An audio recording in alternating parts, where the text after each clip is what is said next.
Hello everybody and welcome to the ERCL Finals. This is the first ever major NA tournament, official Nimble Neuron tournament, and I gotta say I am extremely excited. I am joined here today by my good friend Tomsorcer. I'd like to introduce yourself. Hi guys, yeah, I'm Tomsorcer. I am one of the NA content creators for this game. I've been playing an absolute ton, probably a little bit too much recently, and I am just a guy who grinds solo a little too often. Absolutely love this game. I joined Skaz last time for the ERCS and for the qualifying match for ERCL, and been having a great time. How are you? I'm doing great. Dude, okay, so have you seen the lineup for this finals? Tom, you've seen it, right? Oh, no, absolutely. It's easily the best players in NA. Yeah, I gotta say, like, they're absolutely insane. The lineup that we currently have for this set of finals is some of the best talent in NA at the moment. They had to go through 168 players to get narrowed down to just one lobby of 18. So, before we get into these first games of the night, remember, it is just a 5-game set, and then that's going to be the end of the ERCL solo finals. In this lobby, we're going to be having a verse, Mia's Roy TV, Sleeping Lion, Superior 1, Wumbo, Prismaticism, 50 DKP minus, aka Gobu, Kyoya, Goof, Nazimi, Isu, Waterfudge, Magnusape, Aethers, Ghost Electricity, ECUN, as well as Kesher and Shuvi Senpai. Again, these players had to go through the best of the best to get here. I gotta say, like, throughout the entire event, we had 168 players get narrowed down to just 3 lobbies, which then got narrowed down to just 1. The fact that these players have made it this far shows that they are of another level of caliber compared to everybody else in the region, because it was just insane. The amount of competition, the amount of, like, crazy matchups they had to face, like, it's insane. What do you think about all this? Oh no, absolutely. And one thing I would love to point out is that this is what you're saying is a very healthy metagame. This is a very diverse roster of characters. You are not really seeing too many characters repeating here. You may see maybe 2 Nadines, which is a very odd character to even seeing. We're seeing Hedgens, we're seeing Tanfa Yun made a very surprising, strong appearance in the form of Prismaticism over in our Group A last week. We're seeing a ton of interesting characters and play styles really shining today. And we saw a shot last week in the solo qualifiers. I'm really excited to see what these guys are going to pull out. And I gotta say, one of the most exciting things to me is that, like you said, yeah, the diversity is there, but also these players have pocket picks. Like, almost every single player here has either at one point mained like several other characters or has shown us multiple characters in this tournament already. Like, Magnusape is a person who originally was very well known for playing Magnus, but he's been playing Shukai lately, and he's also very good at Magnus. He's been practicing it a lot lately too, and I'm curious if we're gonna have some of these players bringing out multiple picks within these finals. Another thing is we have ECUN playing Shoichi, which is not a character we see a whole lot of in NA. And I know you're a big fan of Shoichi, right? I am the biggest fan. I am a sim for that, man. So what do you think about ECUN playing Shoichi? Like, do you think he has a good shot in this lobby? Yeah, absolutely. I've been watching him like broadcast his games a little bit, and I've been seeing him run into a lot of these players you're going to be seeing in the tournament today, and he's been holding his own incredibly well. He has a new route lined up specifically to deal with the Hedgens. Normally, when it comes to that matchup, Hedgens do outpace you, but now with this route, he does outpace the Hedgens, and that is generally the biggest scare factor of Shoichi. Dying in force very early on to the game is something that could just absolutely destroy your run. That's not what you're going to want at all. Yeah. So I'm really curious to see how he's going to end up performing, but I got high hopes for him, man. I really do. And he made it here for a reason. Honestly, one more thing. Like, you just mentioned all those Hedgens. We have 2, I'm trying to think if there's more. I think there's only 2 of some of the most prolific Hedgens in the region. We have both Averse and Ghost Electricity, who are, in my opinion, like the standout Hedgen players from the region. Do you think they're going to end up competing for the same resources too much, especially since ECUN is also running Shoichi, going to be meeting them in Forest? Or do you think maybe they've brought some special sort of routing where they can avoid having to deal with each other in Forest, where they sort of have to cannibalize each other's items, or maybe even avoid finding ECUN altogether? What do you think about that? Well, one thing I do know is that after we saw the qualifiers happen, Averse ended up playing on ladder and actually died to ECUN a ton. So the point where he got kind of scared, he said he was going to try and plan out some routing. I did catch a verse a little bit off stream.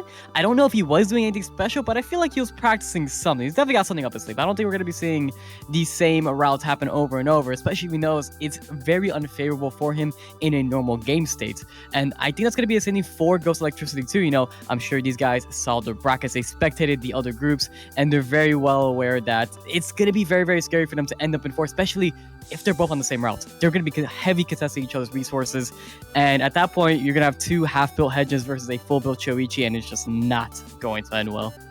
Also, like, I was just thinking about it, we also do have Isu, who's playing the here. I know that he goes the Ruthenium route, which sort of has some overlap with these hedge routes. They both tend to go through alley, they both tend to go through avenue, so I'm curious if that's going to end up being something between them. Also, I want to highlight Miyazroy, Nazimi, and Averse, I believe, are the only players who so far have managed to cross that threshold into Titan so far from the NA region, because NA region still like our ranked system was a little bit underused for a while, and now people are just sort of getting up into those upper ranks. So we have the 3 highest ranked players from the region all represented within this set of finals players. These are 3 players you're going to want to be paying attention to in these finals because they have been very consistent on ladder, and they're just sort of like they are very strong killers in these lobbies. They're always like popping off with a ton of kills, very consistent. If you saw Nazimi's like match history on the ladder, I'm pretty sure he had like 11 wins out of 20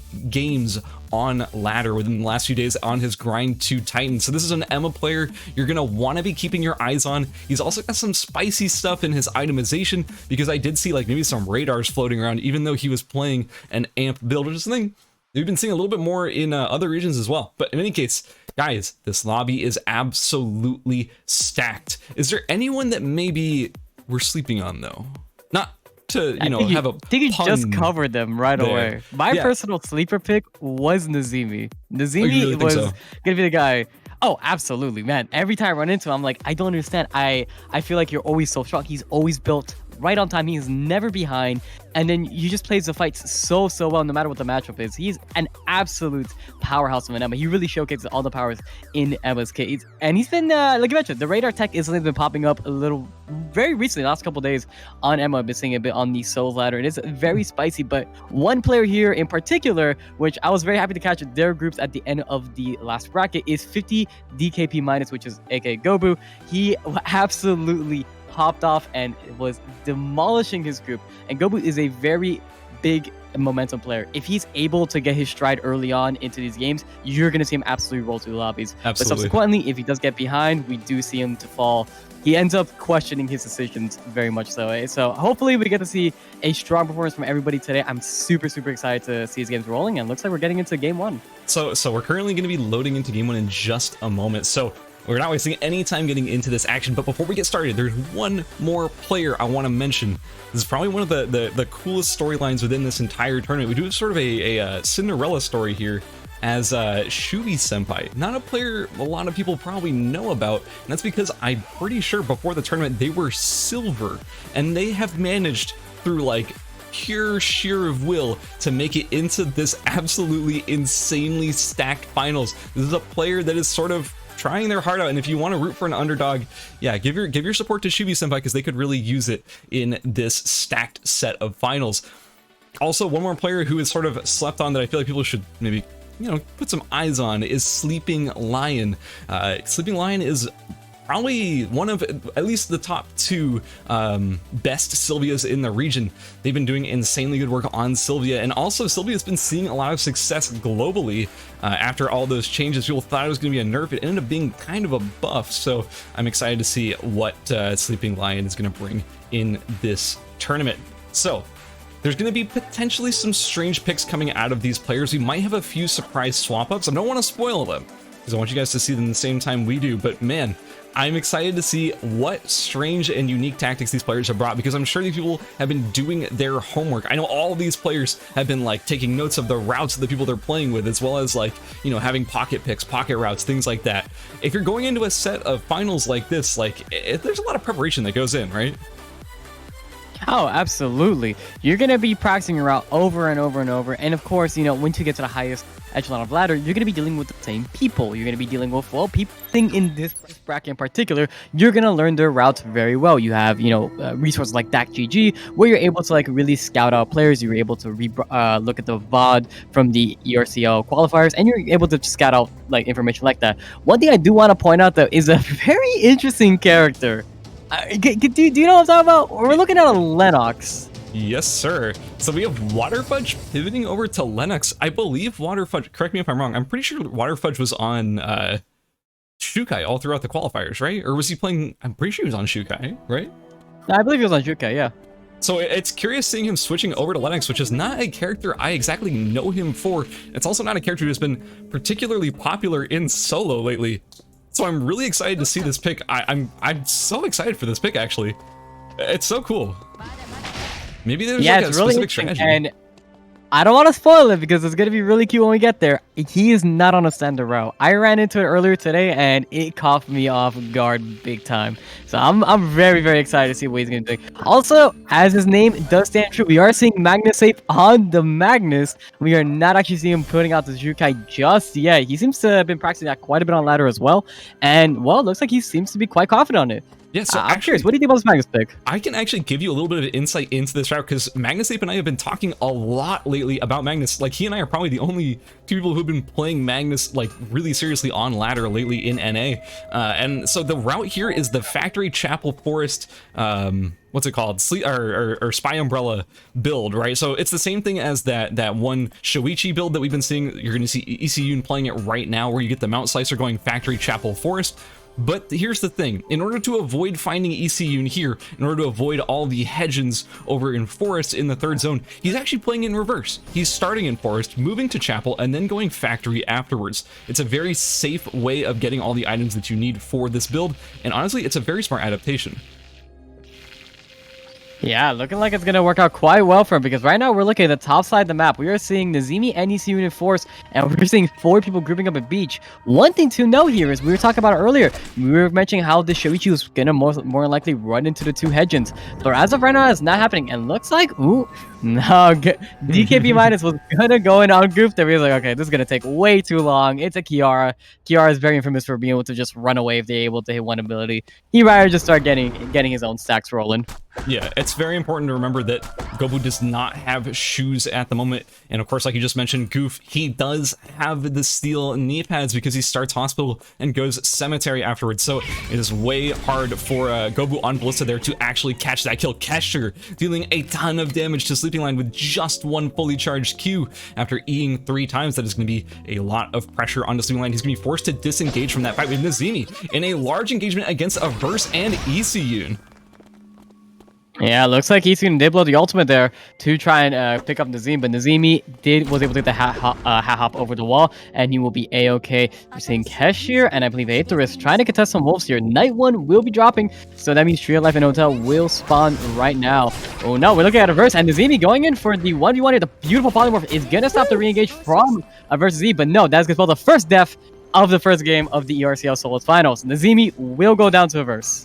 2 of our top players, top seeded players going into this tournament, and Nazimi will drop first. My gosh, what a big kill for Reverse. That's going to be the momentum that he absolutely needed to start accelerating himself here in the ERCL Finals. New Prismatis is a little bit close to Sleeping Line, and Sleeping Line is going for those bear kills over here on Beach. One thing I'm noticing is that these zones over here, Beach, Hotel, and Archery, are very contested here in the beginning of the game, and you're seeing exactly why. I don't want to just go back to the Magnus pick because I'm biased, but because why he is so safe over here getting all of his items together. No one is in this side of the map at the moment.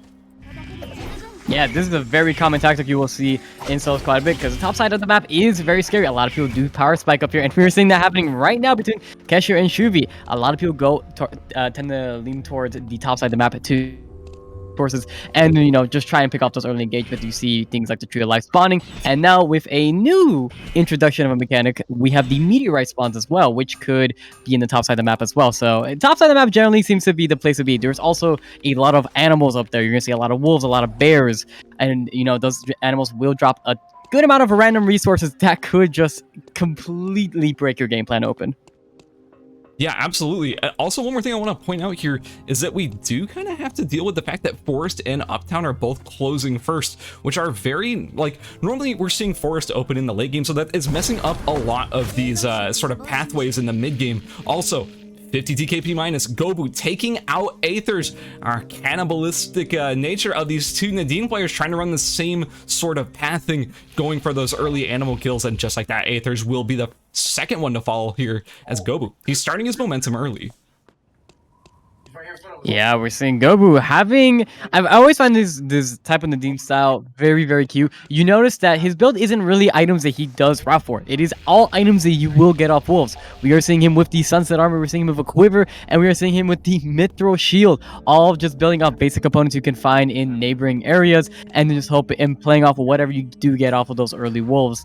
And from there, he'll just try to get those hunts, try to get those kills, and transition as soon as possible. A very effective strategy for Nadine, and it really does solidify herself as like the feast or famine character that everyone's come to know her as. Yeah, absolutely. One more thing I kind of wanted to point out there is that Gobu on that ballista as a weapon that is not considered extremely powerful in, you know, sort of in the global scale of things, but Gobu has been finding a ton of success on that lately, like completely wiping his semifinal group clean with that ballista play over there last weekend, and now he's showing us exactly why he is known so well for that ballista pick on Nadine. Magnus getting the first meteor that dropped over here in Factory. Factory is the perfect location for that to drop for Magnus to be able to get it, because that is right along his route. So he's already up on that Cabana nice and early. Now we have Kesher and Gobu over here in Alley trying to contest the same bear. But Gobu, man, Gobu is so powerful at the moment. Those auto attacks just absolutely chunking that bear. Yeah, he is super, super strong right now. Pretty much getting his entire build just from hunting everything down. And we are going to see him just for the rest of the game pretty much just path for those animals. Which, while of course accelerating his own strength, is going to be denying everybody else off of resources from the map. I'm sure he's keeping count of, you know, the respawn timers for those bears and wolves, so he knows when to exactly be backed for those animals. And right now, this game is kind of... And not to really much surprise, we do know all these players are very, very good, but the game has slowed down a lot. There has been no action really on the map. We only have 2 deaths by day 2. This is quite the slow lobby in comparison to what we saw last week in the qualifying matches. Why do you think so? Yeah, the semifinals were way more aggressive. We have someone CPing in right next to ECU, and he's going for the jump on him. But of all people to jump out, it is Prismaticism who is playing Tonfa Hyun. Generally a very tanky build, but right now with just the Tindalus ban and the unfinished crown, he's looking a little squishy at the moment on that Hyunwoo.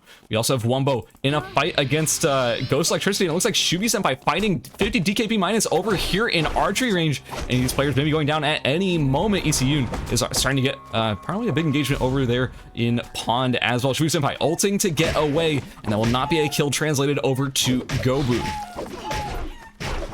Yeah, it's gonna be very painful for Shubi-senpai for the next 3 minutes. That's because they ulted away and didn't actually hit anything. It will put Dylan's ultimate on a 3-minute cooldown. Ghost Electricity on quite the interesting build here. Looks like a build to avoid Forest altogether. Ooh, we're seeing quite the convergence in 7 turns. We're seeing Kiyoya, Wumbo, Mizroy, and Ghost Electricity just kind of walking around here. Nobody really wants to take a fight because I'm sure they're all very well aware that, you know, they have friends in neighboring areas.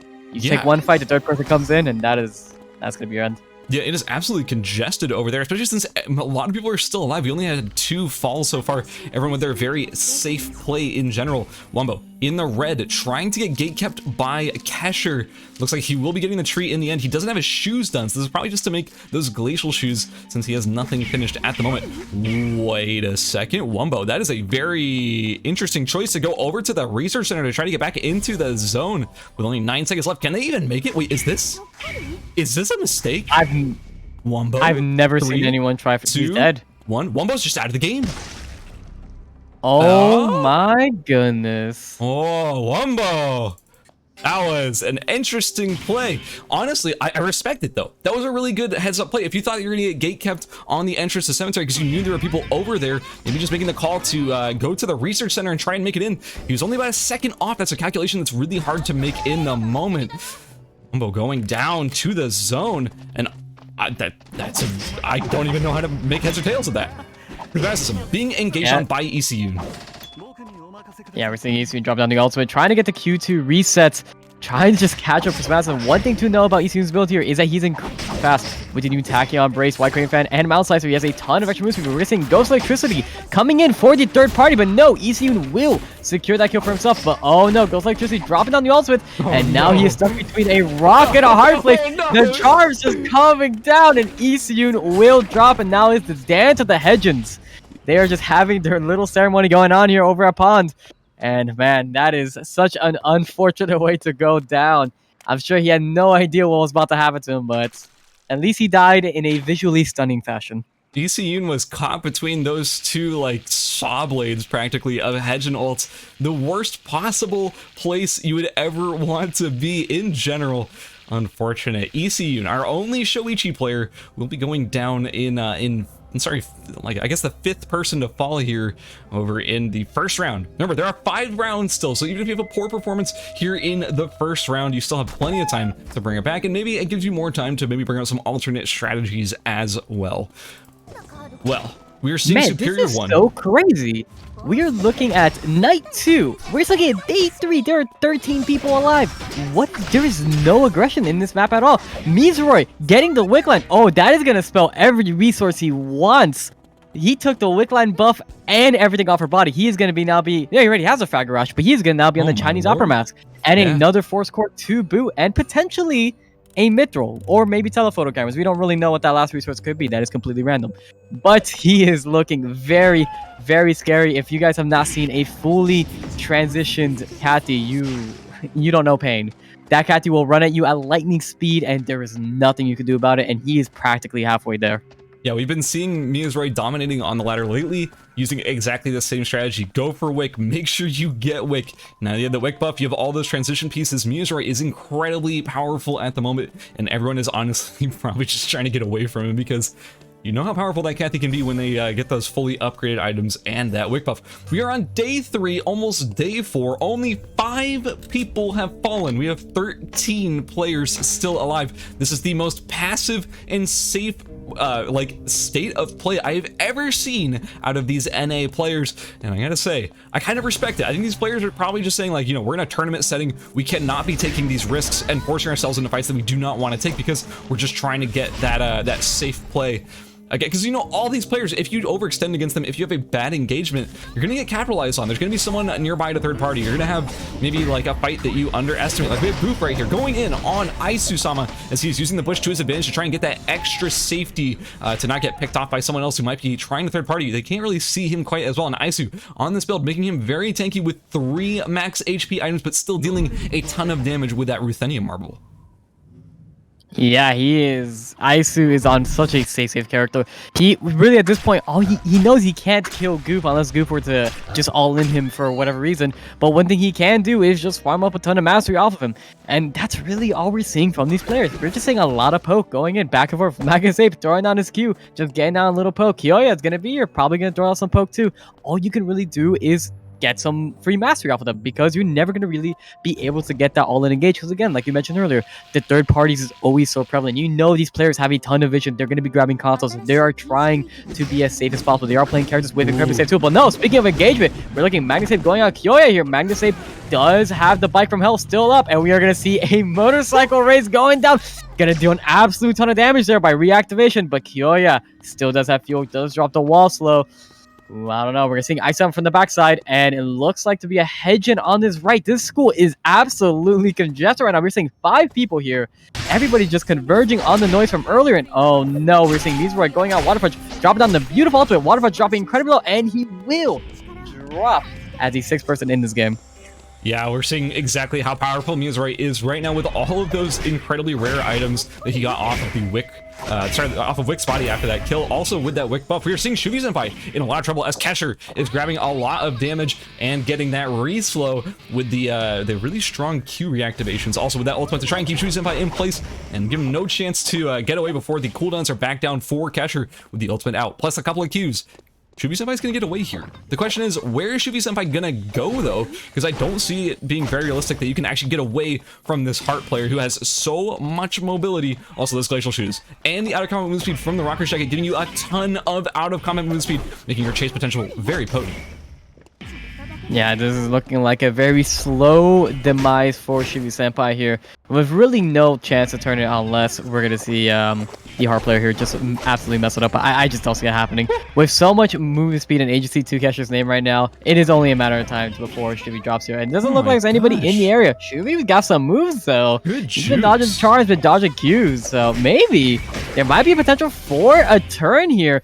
Ooh, Shivi trying to put down some aggression, but it's not able to weave in those auto attacks. Ooh, there we go. We're starting to see those auto attacks come down and just absolutely chug Kesher down to a quarter of HP here, trying to get the re-engagement, but Shivi does have a board to dance around. Wait, Kesher going in. Ooh, but a beautiful charm will kill Shivi. Yeah, I was actually very curious if that was going to come down to some sort of a timer play, because there's only 13 seconds left before that zone ended up closing, and honestly, Shivi Senpai, that was a rough situation to be in, but with beautiful jukes, that almost turned into a favorable fight. Like, that was almost the most insane turnaround I'd ever seen in my life. Shivi Senpai, good try, and also Kesher, a good kill as well.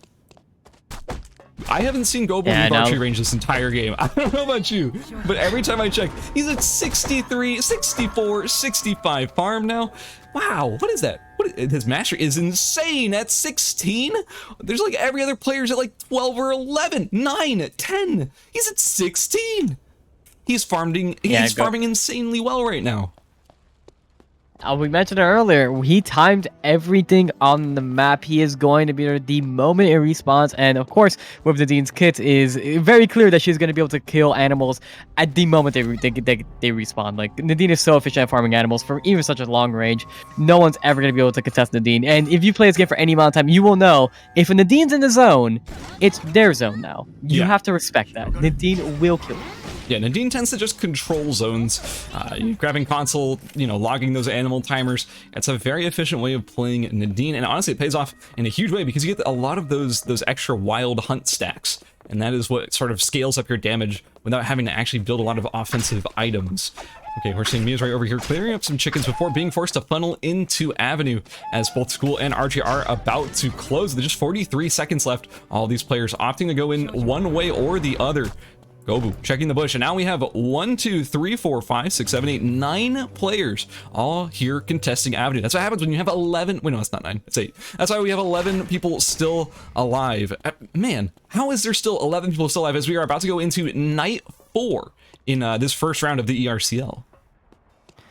And we mentioned earlier, it's just everyone's playing so passive, and you're noticing a trend of pretty much every character here. They all have very, very safe tools inherently built into their kit. Maybe outside of the Nadine player, but everyone else just has tools in their kit to be incredibly safe. They have a ton of agency. They know not to pick fights, and if they do, they're just gonna take those small trades and never really push their limits. Like right now, we're seeing Ghost Electricity take a small trade with Kyoya, with Kyoya. And it's just not really much happened there. Magnusave getting some nice damage down to Sleeping Lion, but again, Sylvie's just such a safe character. It is going to be really, really hard to finish you off here. Ooh, but speaking of finish you off, Superior is dropping incredibly low, and a beautiful arrow rain is going to drop Superior. A verse on a killing speed with the beautiful UI update. I'm a big fan of it. Ooh, Mia's right looking for blood over here, getting a catch on the Ghost Electricity, but the fear will land, and Mia's right will get pushed off. Problem is, though, Ghost Electricity is about to run into Aisu-sama, who's about to run into Magnusave. It is turning into a quick little fiesta over here before anyone is really aware of it. Unfortunately, Magnusave trying to find the angle, but just can't on this wide open bridge. Oh, but he's getting close to a wall. This could be a stun for Magnusave pretty soon. The boar, though, accepting that broken bullet there from Magnus, will not turn into anything too soon. Mia's right. Getting connected by that broken bullet.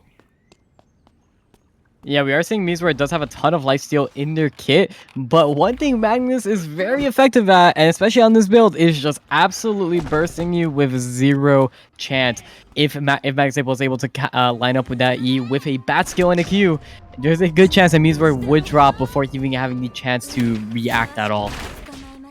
Ooh, 2 spells do connect onto Gobu as he is trying to get into the zone. There are still so many players over here in these yellow zones. Mia's right, going in for the assassination on a verse. Ooh, the suture threat does not land, and the verse is able to sort of push him back, but there's a squirrel trap there set up by Gobu. Now Mia's right is in a tough spot. Or sorry, a verse is in a tough spot. Now Goof is here, ready to third party as well. Ooh, it's gonna be tough for these players to maybe get through this fight unscathed, especially since there are still so many people, 8 players still alive. We have Magnusave taking down, I believe it was Sleeping Lion over there on the side of the map. Yeah, right now we're looking at two extra players did just drop here, bringing us up into our top 8 situation, and we are looking at 8 players with Final Zone closing in 2 minutes. We are going to see players be absolutely insanely safe here. Means we're trying to push some aggression onto the hedge and knowing very well this is a very, very favorable matchup for himself here, but no, he's getting absolutely trunked. Ghost Electricity putting out a lot of damage here, but he is ticking with the bleed. He's dropping incredibly low, down to 3 health there for a moment, and he is just barely walking away. But Reverse trying to come in here with a third party. Ghost Electricity going back over the wall, and Meeswar will secure the kill. Verse, knowing that Meeswar doesn't have any more resources to himself right now, is going to get an absolute gorgeous Fear and ultimate down, and here comes Goof going in for the third party, and we're going to see Meeswar dropping to Goof, leaving us with 6 players left. Ooh, we also have Gobu coming in for the like 6th party at this point. I'm not even sure at this point how many parties we've seen here, but yeah, the whole entire time that Meeswar was fighting Ghost Electricity and like whoever else was all fighting over here, we did have Goof sitting in this bush, just playing it very safe, very passive, just trying to third party at the precise correct moment. And we have Goof checking to see a Verse over there, as a Verse is getting to clean up all of these bodies, taking whatever traps that he wants off of them. We're down to just 6 players, and Gobu is already ready to set up here at the console. For the players who are just tuning in who do not understand how the final zone works currently, that final square you saw over by the console in the center of the map will be where the zone is restricted to once the timer reaches 0. Now, Goof is in a very bad spot here as a Verse is putting a ton of pressure onto him. He's forced into the back corner with pretty much nowhere to run. A Verse, he throws down the arrow rain. Will he be able to finish this off? Oh, the E into the ultimate. A couple of omens are landing, but he's not quite at the right spacing to make them all land. A Q lands, another Q, and Goof will end up going down. Yeah, look at Verse putting an absolute ton of pressure here. We're seeing trying to see Kesher trying to go in, but this may have been poor time from Kesher's part because those omens are still ticking. You probably assume that Verse probably had no abilities back up to his name, but we are very, very late into the game. Verse does have the cooldown reduction. We're seeing Kesher dropping down the ultimate. Zone did close. All these players outside the final zone right now are going to be ticking red timer here. If that timer does diminish to 0, we're going to see what happened earlier back in the research center. They will explode. So right now, 5 players left. We're seeing a ton of pressure being thrown onto Aisu-sama here. Aisu will drop Kesher, dropping incredibly low. We're seeing a Verse and Gobu just taking short skirmishes here. We're seeing Kesher having to get out of zone here. Yeah, it looks like Aisu is the first to fall of these 5. Kesher is forced to sit in the zone as a Verse was pretty much forced out as well early on. Magnusape sort of controlling the bottom side of the square. No one is really trying to put a ton of pressure on him. A Verse goes in with a full combo with the ultimate and the E, but now a Verse is incredibly low as Kesher gets the kill. That's a few more seconds on the timer for Kesher, so he has more room to work with, but Gobu is doing so much damage. Kesher dropping incredibly low with 7 seconds left. He has to walk back in. He cannot rest out in the zone, but Magnusape is still almost full HP, and he has a ton of timer as well. Can he clean up Kesher before Gobu comes back in? Gobu sitting with just 7 seconds left. Yeah, we're looking like Gobu's gonna have to come back in any moment now. Has 4 seconds to his timer. Magnusape, plenty of timer. He can wait this out. He has 20 seconds left to his timer. We're seeing Kesher and Gobu are gonna try to take a little bit of a poke war here. Kesher can engage that bush with all the scroll traps. Gobu getting his ultimate back. Beautiful dodge and charm. We're seeing Magnusape coming back in with the bike. W doubling down. We're seeing Gobu still does have his ultimate ticking. He's gonna have a ton of consistent damage. The cross is dropping. And Magnusape will drop game 1, goes to Gobu. Gobu with an insane snipe there with the crossbow skill, knocking him into the zone, or knocking him into the with the stun. Gobu, absolutely beautiful play there. I cannot believe I'm losing it, dude. That was an insane conclusion. I thought Magnusape had that for sure, but it turned out to be Gobu who ended up clutching it. I can't believe it. I'm speechless. Okay, well, sort of. I mean, you never know what Nadine could do. All of those stacks, we've mentioned earlier, all those hunts from early on to the game, that counts up into ultimate damage. And my god, did it absolutely chunk every single time a wolf came out. And then just a beautiful crossbow skill placement, absolutely destroying Magnusape, securing Gobu his first game win here in the ERCL Solos Finals. 5 kills, mastery 20 to his name. Beautiful play from Gobu. Gobu played that so well. Yeah, level 20 level 20 on the mastery, level 20 on his character as well. It's 73 farm and 5 kills. Gobu played that just completely perfectly. He had that one bush completely trapped up with a bunch of squirrel traps, so it was really hard for Magnusape to get on top of him with that safety net to fall back to. Like, it was just immaculate play from 50 TKP minus, aka Gobu.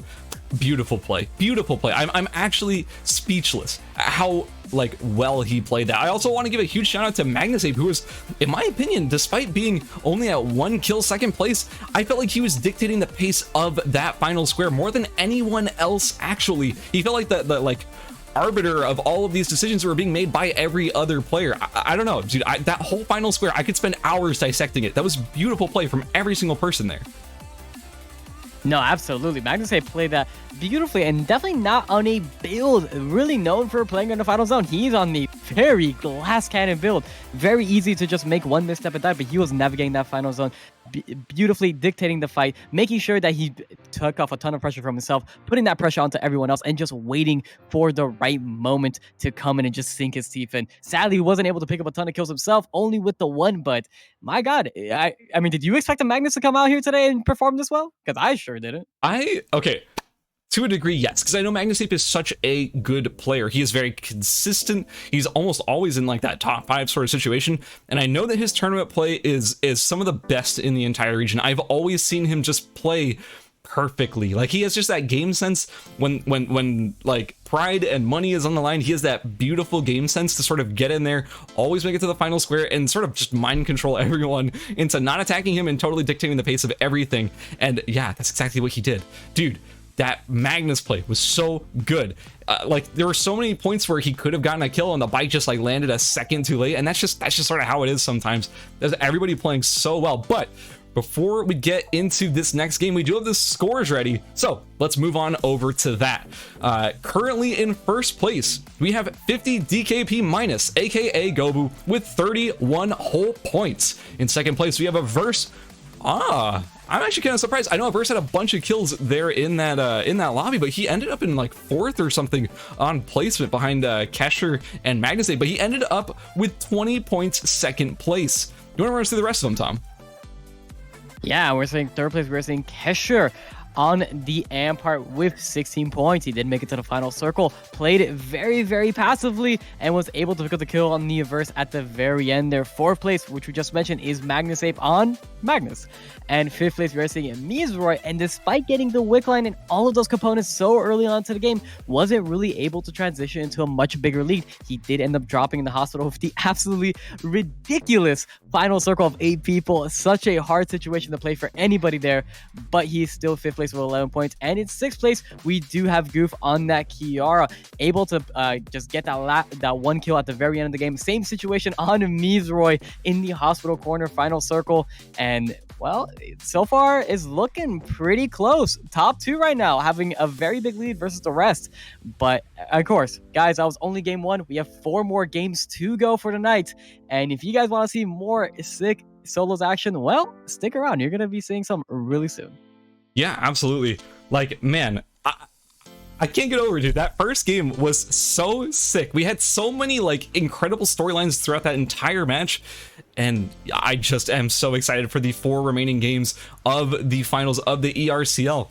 But before we get into this next match, I kind of want to talk about character picks. I feel like we're gonna see a few shifts. I feel like if something didn't work for these players in the first game, I have a feeling some characters are going to be swapped around, because I'm not saying you need to swap if you didn't have a good first game, because honestly, sometimes you just have a bad game. It doesn't mean you necessarily need to switch, but I have a feeling that these players are prepared quite a lot when it comes to character selection, when it comes to play styles, you know, builds, routes, whatever. So I wouldn't be surprised if we saw maybe some switches. And yeah, well, no spoiler, but I have a feeling we will be for sure seeing some switches on these character picks. Maybe some spicy stuff coming up in this lobby. I have to say, there are a few higher tier characters that I feel have been a little bit underrepresented in this group. But then again, we are just sort of seeing these players playing the characters that they're most comfortable on. Like Magnusape on Magnus. No one saw that coming. I'm shocked we didn't see a Shukai out of him, because he played that all throughout the semifinals. Yeah, absolutely. I think one thing players don't want to admit right now is that the meta's in a pretty healthy spot. We have honestly, you can pretty much pick any character right now and bring them into a top level. It really is up to the pilot at the end of the day. It is that consistency. The game is really, really consistent in pretty much every mode. It's really in a fantastic spot. And we have this thing, I mean, guys, we just saw last game, a character that what people regard as the lowest tier character for solos, Lennox, being whipped out game 1. And while not having the strongest performance, well, hey, you never know. We got 4 more games to go to see Lennox dominate. We know Waterfront does have a very unique strategy coming up there, but we did see one interesting swap coming out from character picks. Yeah, I don't want to spoil it quite yet, but it was a character that we did not see in the first game. Then again, the players who are in this lobby are not really necessarily known for playing that character, except for one who has been practicing it quite a lot lately. And of course, that is the player who did end up switching. But I want to talk about it, but we can't yet because we're still in the loading screen. But for now, I do want to highlight that our Hedgen players ended up not dying to ECU. And I know that sounds like I really ironic because ECU ended up dying to the Hedgen players, but yeah, like honestly, the thing that surprised me the most is that these players adapted very well on their routing. No one really had that sort of hard counter moment where they ran into something that really messed them up in that early game. So we have the lobby loaded. Tom, what is the surprise pick? Yes. All right, so one of the veteran players of Eternal Return is Aetherus, and he is going to be on the Adriana, a character when on release was regarded as probably the worst character in the entire game, has been since then gotten a ton of love over the last few patches, and is probably, in my opinion, one of the strongest characters in the game, but also one of the most difficult. And this is easily one of the best players to put such a hard character on. Aetherus is just such a strong player overall. Every time I run into him, every time I hear him theorycraft, he blows my mind. He's such a smart player, and I'm very, very excited to see what he can do with Adriana. Like you mentioned earlier, he's been practicing an absolute ton. He does have reroutings and revisions for those routes in case anything ever comes up. So I'm very excited to see what he can do on this Adriana pick. Yeah, he is starting over here in Alley, which is not, I'll be honest with you, the Adriana routes that I'm familiar with, they tend to start in Avenue. I'm not sure exactly what he's going to be bringing for us, although it looks like wait, hold on, it just snapped my camera. This is Ruthenium Marble, looks like. Ruthenium Marble? Wait, that is not an item we see. Ooh. But Aether's just putting a ton of pressure on him with the tornado being thrown out, plus the Q, a couple of W's, nearly finishing him off there. Aether's, he TPs over to Beach and does survive, but if he's not too careful, we have Waterfudge over here with the finished Gleipnir. That could be a pretty unfortunate end for Aether's if he walks the wrong direction right into that pretty well built Lennox. Yeah, one of Lennox's strongest suits is that early game. You run into a Lennox early game and you are a character that has very little mobility, you are as good as done. And of course, well, we're seeing another character in the form of Gobu, which is another character that's incredibly strong early game on the Ballista. And looks like we have quite the interesting guitar pick. We look like we have a Bohemian. Yeah, so, I mean, I can tell you a little bit more about Wumbo's build. Wumbo always starts on Bohemian, but then he pivots into something else afterwards. We have a verse already with a finished Mystic J-Charm, switching over to Shuriken? Okay, verse, I see you. You've got game plans. I'm curious what you got. 50 DKP minus, finding Wumbo over here, taking a ton of damage early. Verse maybe just fed this first kill. Oh, Gobu, our first place player from the last match, does get third-partied and does fall first to a verse. Wow, such a sad way to go. He just wanted to get out. Yeah, I feel bad for him. That always that's terrible. I thought Wumbo was actually going to be killed there by like 50 DKP minus plus a verse. I for sure thought that was going to be a kill onto Wumbo there, but he turned it with that huge Q. You're seeing why that Bohemian is so good. So let's talk more about the Bohemian. It gives you attack power, it gives you max HP, it's an early game weapon. So basically it allows you to go from Pond to Avenue, finish this weapon as well as get a bunch of your amp pieces so you can eventually transition to a different amp guitar afterwards. It's just an early game like temporary weapon to hold on to until you switch to something else afterwards. That's what Wumbo's game plan is. So you're gonna be seeing this swapped over to probably a Stairway to Heaven at some point in this game. But for now, it's a Bohemian. Yeah, that was a change made quite a few patches ago where you can to now craft a starter guitar, enabling builds such as that one that we're seeing coming out from Wumbo. One thing I do want to point out is, as we're seeing right now, we are seeing a verse on the Shuriken Hedgen. And the reason for that is, well, again, we have another Hedgen in this lobby who is going to be contesting the route, and there's only so many resources that can go around. And if you know there is a high chance that you can't get your items due to a spawn or due to boxes not being too good for you, it's going to be an issue. Ooh, Shubi Senpai is dropping very, very low here. A sort of a run back from that last game fight. We have Kesher fighting Shubi Senpai over here, but this time it's in a hotel. And we're also seeing it in the earlier parts of the game, so maybe Kesher won't necessarily be able to close out the kill as easily as he did in the last one. Ooh, should be sent back, going back in for the re-engage, thinking that maybe Kesher might be an easy target here. If his ultimate is still up, which it is, that actually might be a fight that he could turn. We also are seeing Miazroy in an engagement against Waterfudge. Waterfudge already on 4 items, almost 5. And Miazroy, well, Miazroy's not too poorly built himself either. Yeah, Miazroy is practically full build here. It looks like he is just, you know, just probably a glue away from being essentially full build. This is about to turn to attack, yeah. So Waterfudge has to finish shoes. If he wants to chase this down, he might be able to actually get the catch onto him. Somewhere else on the map, we do see Prismaticism going down to Sleeping Lion. Sleeping Lion picking up his first kill of the round. That's a pretty good kill. Prismaticism is a character who, or is a player who plays Tom Fahyun very, very well. He actually did extremely well in his group in the semifinals, and it wouldn't be surprising to me if he ended up doing well here in the finals as well, but he has not been finding quite the success that he had in that semifinal period. Maybe other players have sort of figured out his strategy. Yeah, and it's also a build that does finish quite slow in comparison to the other builds here. You know, we do see builds like we saw Miazroy is practically full build night 1, where his does take a little bit more greedy resources to get together. This is, I do like this tech here from Aetherus though. The sniper scope coming out, granting him a ton of vision for that nighttime, 4.5 vision to be exact. It is really something you're going to see him swap in between that and another accessory, because again, nighttime does reduce your overall vision, makes it very dangerous for you. This will give him a lot more agency to dictate those fights, especially since right now he's not very built. He is quite weak until he gets those items online, but Adriana is a very safe character.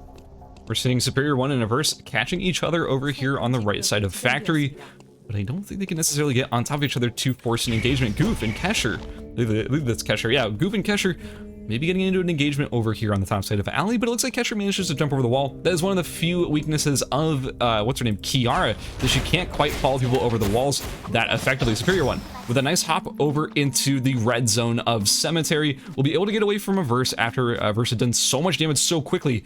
That lethal combo of like E into ultimate, dealing a ton of damage early in that fight. Wumbo, Sleeping Lion. All these players are trying to maybe catch each other out, try to get some early kills, because honestly, kills are worth a lot in this scoring system. Remember, each kill is worth 3 points flat. Magnus biking into the board. That will reset the cooldown slightly as Aisu attempts to chase him. I don't know if Aisu can necessarily get this catch, though, as he was not able to connect that Q to eventually get that extra movement speed. Yeah, absolutely. One thing that Aisu is got to be worried about. Ooh, wait. I'm out there. We are seeing Sleeping Lion and Superior. Sleeping Lion's going for a bit of a chase here. Superior on very low timing. Beautiful wall coming out from Sleeping Lion here. And it looks like he's just trying to get that re-engagement before Superior is able to jump over this wall. And just with 6 seconds left on his timer. No. Oh no, he is. Does get the polymorph off. But Wumbo zooming by, picking up a free kill. Like, oh, you're at a quarter health? No, no, no, no. I will not allow that. Just look at that. Man, he is so fast with the Glacial Shoes, and Heart's E just giving that a nice little bit of a dash. It's going to be so helpful. Ghost Electricity, very squishy. Oh my goodness. Ghost Electricity. You can't just explode like that. Oh my god, Wumbo showing what the burst of an Amp Heart can do. Waterfudge in a fight against Miazroy. Miazroy lands a lot of damage, but Waterfudge's ultimate does connect, I believe, only one of the slashes, so Miazroy's gonna just opt to get away from that. You know, just reset the fight, try again another time. But my god, Wumbo getting an easy 2 kills out of nowhere. One just handed to him on a silver platter, and the other one, well, he just took by force, as Ghost Electricity ended up getting bursted in one swift combo. If that charm lands against a like 1,300 HP Hedgen, it's not going to be pretty, as you saw. Yeah, for those who don't know anything about Ampar, I know it's not a very popular pick. The evolutions are very different from Enad. When you do evolve Heart's E ability, whenever you use the E, as it does have 3 dashes, you will end up charging up. You will get more amp overall. So what you saw there was 2 preemptive dashes. The third one coming in, the charm and the Q just absolutely one-shotting him. But now we're seeing Goof getting engaged on by Sleeping Lion. Sleeping Lion with the pistol reset skill, going back on the bike. God, beautiful combo coming down. clean. Goof dropping super low, but now we're seeing ECU coming with a third party. Sleeping Lion with barely any abilities to his name right now, but he does have the bike form back up. ECU trying to get as much damage as possible, but he's very, very tanky. Now we're seeing a third and fourth party coming in. Sleeping Lion and ECU both forced into the red here. ECU trying to get a teleport out. He might be able to get it. Yeah, it looks like Sleeping Lion is going like, okay, I'm gonna let you leave, but you know, I just want to leave too. Oh no! ECU TP'd back into pond and landed right on Nazimi. Oh no! Of all the places to go back to, ECU decided to go right back to where the battle was still raging between Hazimi and Miyazure. Unfortunate. ECU will fall in almost the same place where he died last game. A tragic way to go. Man, that whole fight, dude, man. I gotta say, Sleeping Lion is looking really good right now. I don't know if you saw how clean those bite combos were, but man, he was swerving and sliding all over the place and dealing so much damage along the way. Looking fantastic at the moment. Shubi Senpai fighting against Water Fudge. Water Fudge dealing a ton of damage. Shubi Senpai is not able to find sort of the time, or oh my god, Wumbo, are you ever not in the correct place at the correct time at every point in this game where the charm does miss? Oh, with the silence onto Wumbo, cancels the ultimate. Water Fudge gets the kill instead. Wumbo now forced to run away as Water Fudge is looking like a total beast right now with those finished Hermes boots. Magnus Ape is also ready to third party. Yeah, you're looking at one third party. If you try to fight right now, you're going to find a third, fourth, and fifth party. Every player in this game has incredible game sense. They know when to walk in at the right time. And right now, in this particular game, Wumbo has just been there for everything. We are seeing Mizroy just waiting for that Wick Line to spawn. Nobody actually contesting him. And Kesher dropping to Nazimi. Nazimi's going to pick up his second kill of the game. Again, it's kind of unfortunate both of the kills for Nazimi were so fast if it's off screen. But he's an insane player. One of the first to be in time right now. We're now looking Aethers and Wumbo taking a fight over at beach, but Aisusama is not too far, looking in the corner, waiting for his opportunity to third party. Not far behind him as well is Magnus Ape, also ready to third party at any moment. The funny thing about these matches is that there's still 10 people alive, and there's a bunch of people alive in the late game last game as well. The funny thing to me is that even though there's been fights constantly within all of these games, there's really nothing that significant happening. A lot of these players are sort of just like getting in fights, testing the waters, and deciding to not fully commit. Because if they do fully commit, you're gonna see several people chasing you down in that situation. We're seeing Wickeline moving over into Temple as all these players are ready to sort of bodyguard her and make sure no one else is able to get that kill without their ability to third party. Sleeping Lion, Miyazure. We also have Nazimi not far behind, and a Verse on the top side of Temple as well. All these players ready to make sure that, well, specifically that Miyazure is not able to get it, because he has been getting it very consistently, and he got it last game as well. And you know how powerful he can be when he does get those items and that buff. Sleeping Lion throwing the first shot onto Wickeline, but Nazimi is not far behind and ready to third party as long as Wickeline is there helping him out. Tons of damage coming out there from Wick. We are seeing the pistol reset skill coming down. The bike will come back up, and Sleeping Lion will be able to get disengaged here. One fatal mistake. They're almost spelling Sleeping Lion's doom. You can never really jump into an Emma like that, especially when there is a dove preemptively placed. With that dove being down and he does get the root swap, well, that is going to give you a full combo plus the cow traps, and it's going to nearly one-shot someone even as tanky as Sylvia. Mizroy, very, very patient right now. Will not secure the Wick Line, but he will get the components for himself. We are looking at Mizroy trying to get chunked just a little bit here from Nazimi, and we know that Mizroy does not care about getting the buff. He just wants the Force Core and the VF Blood. That is going to be 100% a Fragger Rush coming down and a Chinese Opera Mask.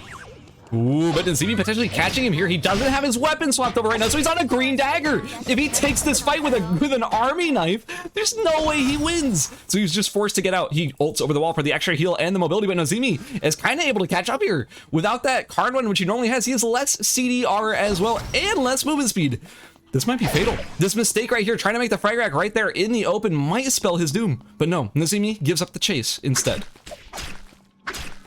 He's trying to kill a bat with an army knife. Mizroy, what are you doing? Just switch it over. Come on. He knows he's on camera. He knows he's just living in the moment.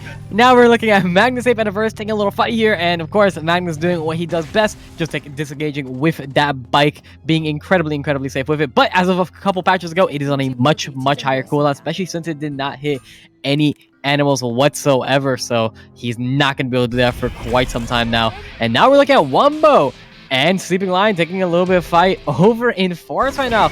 And Sleeping Lion's looking very weak right now. Wumbo getting some beautiful dashes down, getting a nice place Q. We're seeing the pistol reset skill drop down. Sleeping Lion is going to be able to take a disengage. But wait a second, Magnus Ape is here, but he doesn't notice what's happening right next to him. But Wumbo is not done with this chase yet. He is going to go back in on Sleeping Lion. Will Sleeping Lion be able to dodge his Q? Yes, the Q does miss. Wumbo is going to have to wait here. Sleeping Lion is still ticking for some really nice food right now. And Wumbo is starting to get dropped on. No, but that Charm and Q is going to spell Sleeping Lion's End. Yeah, that beautiful charm and Q. One thing I have to mention about that amp heart is that yes, it does do a lot of damage, but if you're not landing your skill shots, you're not doing damage. It's not like Enad heart where you can miss a Q or two. It doesn't matter because you still can just auto for huge amounts of damage. Nuh-uh. If you miss that charm, if you miss that Q, you're doing like close to 0 damage at that point. So congratulations, Wombo. Good snipes there, especially that one last charm to finish off Sleeping Lion. That's another tough competitor down. A good kill for Wombo. A lot of these players are playing really passive. Wombo. I was just gonna say, like, I noticed like Isu's on 0 kills, and I'm pretty sure he was playing just about the same sort of passive gameplay in the last game as well. A lot of these players just playing for that final square. I'm curious if the mastery, if they're gonna have mastery issues, not being able to like have a lot of strength going into the last zone. Like we're seeing Kyoyo, just 9 mastery, compared to some of our players who've been fighting more often at 15. We have Water Fudge. Ooh. Maybe fighting a verse over here. That very large Q somehow hitting Water Fudge there. Unfortunate for him. Looks like Waterfall just wants to chase this Hedge down, but man, I can't really see a world where Waterfudge really does catch to a Hedge here. Too much CC in the kit, and Lanok's not a character with really a gap closer, even if they do have a ton of out-of-combat move speed, and they're never truly gonna ever be out of combat here. We are looking, yeah, Mizroy does have the Frag Rush online and the Chinese Opera Mask and Mithril Armor. He is as strong could be right now. And Rand, we mentioned this earlier, but poor Kyoya, he's only a Mastery 9. He is not looking too hot right now. Yeah, I have to agree with you. Also, I thought Wombo was gonna fight. He was just fighting a boar that I guess hit him or something. You have Aethers getting kind of sandwiched between Kyoya and Wombo right now, but actually maybe it's just Kyoya ratting it out and avoiding a fight altogether. Wombo, ready to third party, because if I have to say, like, Wombo is probably the strongest person in the lobby right now, just in terms of his ability to kill people. He's already on 3 kills. He's been doing very well so far in this game. I wouldn't be surprised if he was maybe the strongest person in the lobby, but remember, it's still anyone's game at the moment. Anyone could potentially third party a very key fight between Wombo and anybody else. And also, if he can't land those skills, then he is not going to be doing too much in general. We also have Nazimi, who does still have Wick Buff for about 2 minutes or so, and we do also have Mizroy, who got all the items off of Wick, so you can't count him out either. He has very good itemization. Oh, Wombo goes down to, wait, a verse goes down to Wombo? I didn't even see that happening. Got caught over here in the corner and did end up falling. One of our favorite Hedgen players does end up going down, as Isu is now fighting against Kyoya. No. Well, it looks like it wasn't much of a fight. It kind of just stopped right away, but it looks like Kyoya is being sandwiched between Isu and Nazimi right now. This is looking real dangerous for Kyoya. Potentially a situation where he's going to be into the red zone to get away from both of these guys, because Isu is relentless. He will not let this go. And of course, why would Nazimi ever let this go as well? Kyoya is going to be forced to the red zone. Oh no, Isu does with the tornado, but doesn't matter. He does land a beautiful Q, and Kyoya will drop. We're seeing Mizroy and Aetherus taking a fight over here by School. Aetherus dropping super low, but if a beautiful ult placement is going to force Mizroy out of him. We're seeing Isu Sama being forced into Avenue. We can only imagine Nazimi did put that pressure there, making sure that Isu could not come back out from where he came in. And Aetherus, oh no, Mizroy letting up the pressure. Probably assuming that Aetherus actually probably went around. Aetherus is going to be able to get out of School pretty much unscathed. Very low, but he is going to be able to heal back up. Nazimi's still with that Wick Buff, just barely about to run out, but Isu does not want to take that engagement as long as that is still a factor in that fight. We also have Magnus Save. You can't count him out. Like, this is a player and the character you can never ignore. He's always ready to third party. He's always ready to jump in on your engagement and say, like, hey, is there a party here? I'm ready to be a part of it. And he's going to throw a pike in there and probably try to blow someone up to get that extra little, extra little kill, extra little cooldown reset, all that good stuff. You have Nazimi and Isu. They're still fighting each other with Magnus Ape waiting in the wings, as well as Water Fudge as well.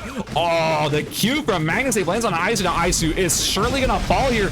Bike comes out, deals a ton of damage. Nazimi very low as well. Water Fudge ready for the third party. Oh, gets him with the E. Oh, misses the weapon skill, but it doesn't matter. Nazimi and Isu both end up going down. A classic case of maybe not wanting to start the party because you might be the first one to leave it. Magnus Ape and Water Punch, the last two remaining in this 4-person engagement, will end up fighting each other. But Magnus Ape, he lands the E and the Q, and that will be one less chase that he can actually, or sorry, that Water Punch can actually pursue. Because once he gets stunned with that slow, man, it's over at that point. You just gotta cut your losses and just find another engagement. I don't know about that. And most of the time I would agree, but we gotta check out Water. Oh, if you get stunned by Magnus, it's hard to chase. If you get stunned and slowed by Magnus, it's hard to chase. Oh no, I agree. Yeah, But Waterfudge came to dance. We have a Rockers on him. We have a Hermes. We have a Mythro Shield. He is the fastest Lennox on the planet, 4.59 ms right now. I don't know if Magnus could exactly outrun that, but generally Magnus is, very, very, very hard to catch. Yeah, I fully agree there. Also, we are seeing Aethers, who had a couple of traps set up right here to try and catch Wumbo. Wumbo trying to put the engagement back onto Aethers. Aethers dodging his skill shots. We're seeing that late game sort of advantage for the non-amp heart players, that once you have that movement speed, you can sort of dodge these skills a little better. But the beautiful pull from Waterfudge grabs Aethers. He already didn't have a lot of red time to begin with, and he is being forced into the red here as Mizroy is ready to third party as well. But Wumbo, he was over the wall. He's ready to dance too, my man. He's got everything locked in, loaded, and ready to go. Aethers with just 3 seconds left. Only a couple of fire traps to work with. Now, Waterfudge versus Mizroy. Yeah, we're looking at Waterfudge is stuck between a rock and a hard place here. Magnus Save and Means were trying to put some pressure, but no. We're seeing Wumbo trying to put the re-engagement back with Aethers, and a beautiful dash dance over all of those fire traps. Only getting hit by one, but proccing all 3 of them. Aethers only down to 1 ultimate charm now. He does need to dodge the Q. No, does get hit by it. And it looks like this will potentially be the end for Aethers here. Yes, he cannot go back in the red zone. He only had 2 seconds on timer. And Magnus Save from the corner of the screen. He saw the noise and he prepped the bike. He wanted that kill. He was thirsty for it. Waterfudge kiting Mizroy out here, but we are seeing Mizroy does have a ton of move speed, but so does Waterfudge. And a Lennox is their strongest when they are being chased. They have a ton of utility to their name, and that is where they really are able to capitalize on damage. But Mizroy is slowly chipping away at Waterfudge here. That bleed is doing a ton for Mizroy right now. Every time he gets just even one little hit in, that is a ton of damage just being ticking like over time because of that bleed. Doesn't matter if you can't really do the consistent like constant hits onto him, but one hit every couple of seconds or so, it'll give you plenty of time to let that bleed tick. Now we are seeing Wumbo, our last 4 players, Wumbo, Magnus Save, Waterfudge, and Mizroy.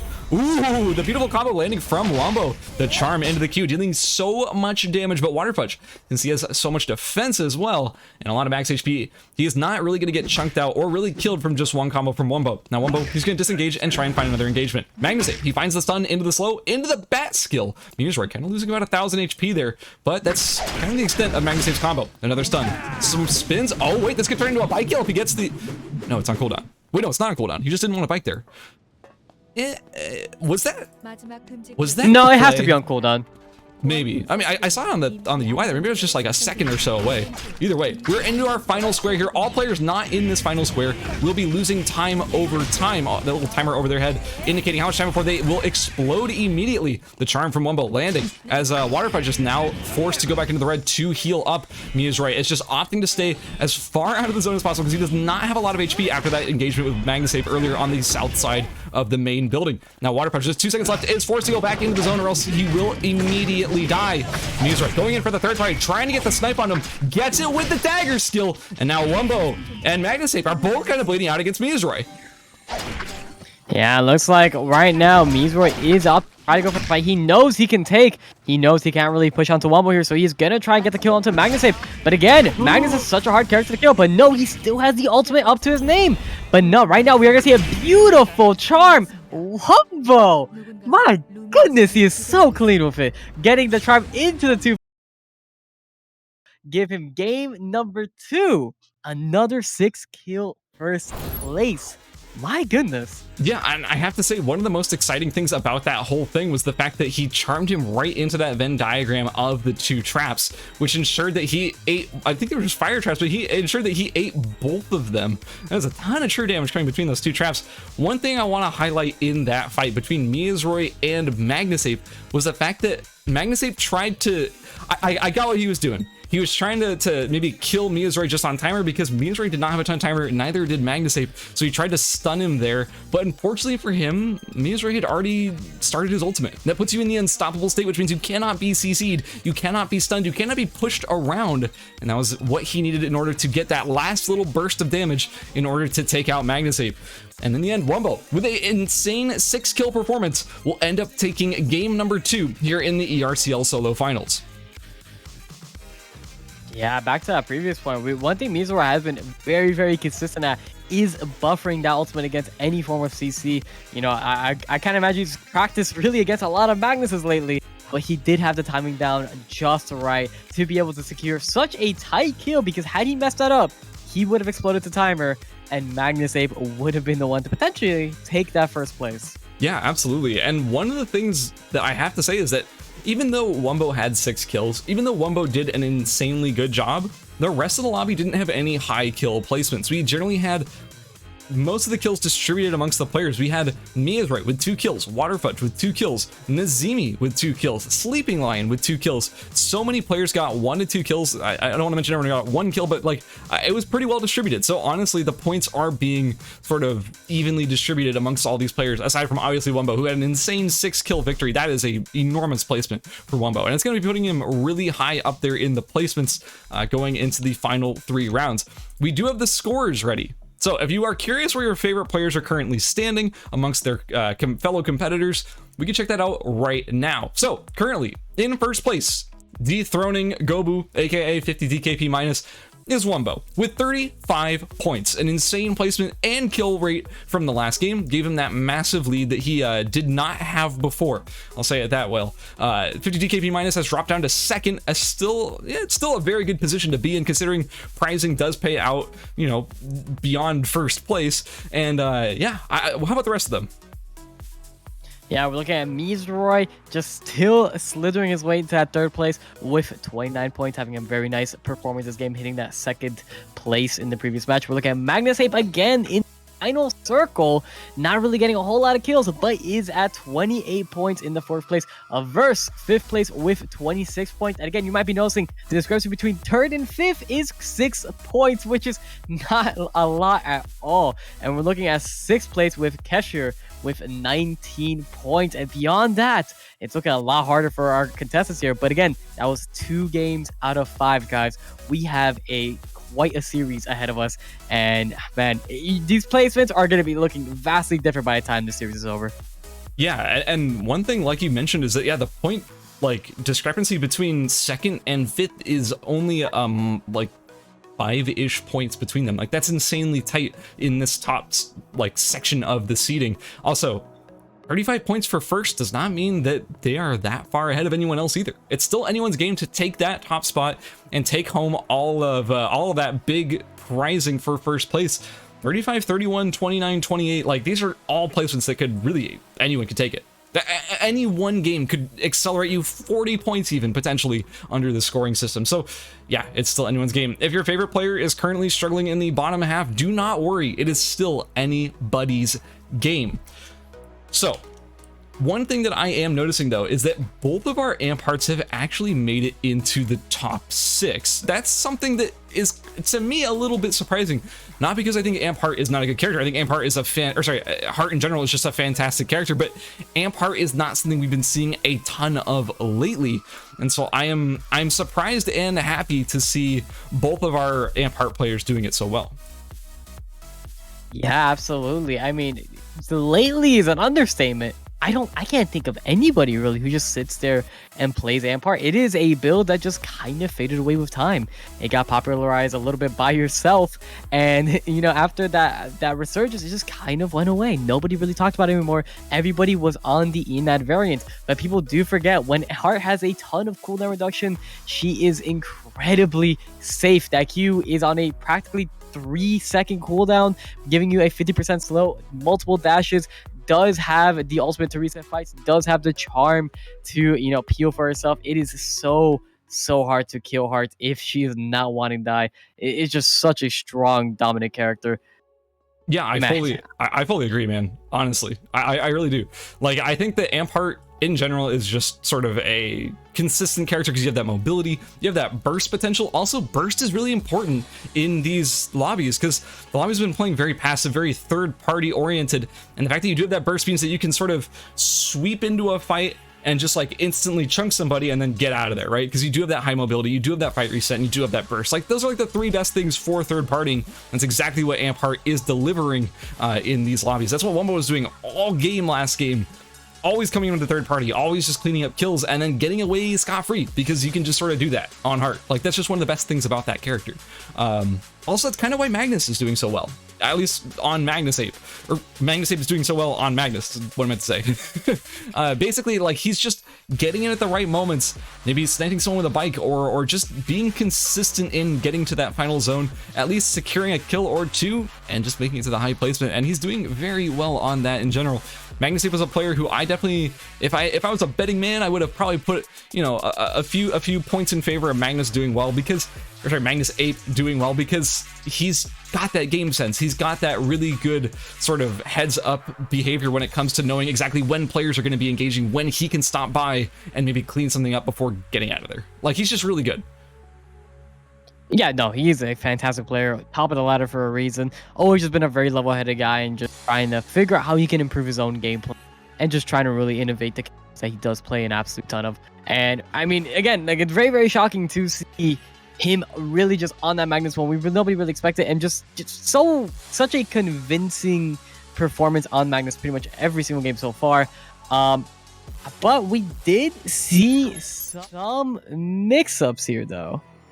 Ooh. We're seeing two pretty nice mix-ups. You want to talk about those guys? So these are two characters we had not seen yet, and honestly, it kind of shocked me because these are two characters that I expected to see so much earlier, although maybe not Razi, because Razi is not really played by anyone who made it into the finals, but she is still a very good character. Now, the one character who I am shocked we have not seen yet is Shukai. Shukai, amongst the opinions of most of the higher up NA players, most of them feel that Shukai is the best character in the game. Like, he is so consistent, he has very good infinite scaling on his offensive and defensive stats, thanks to that cooking mechanic in his kit.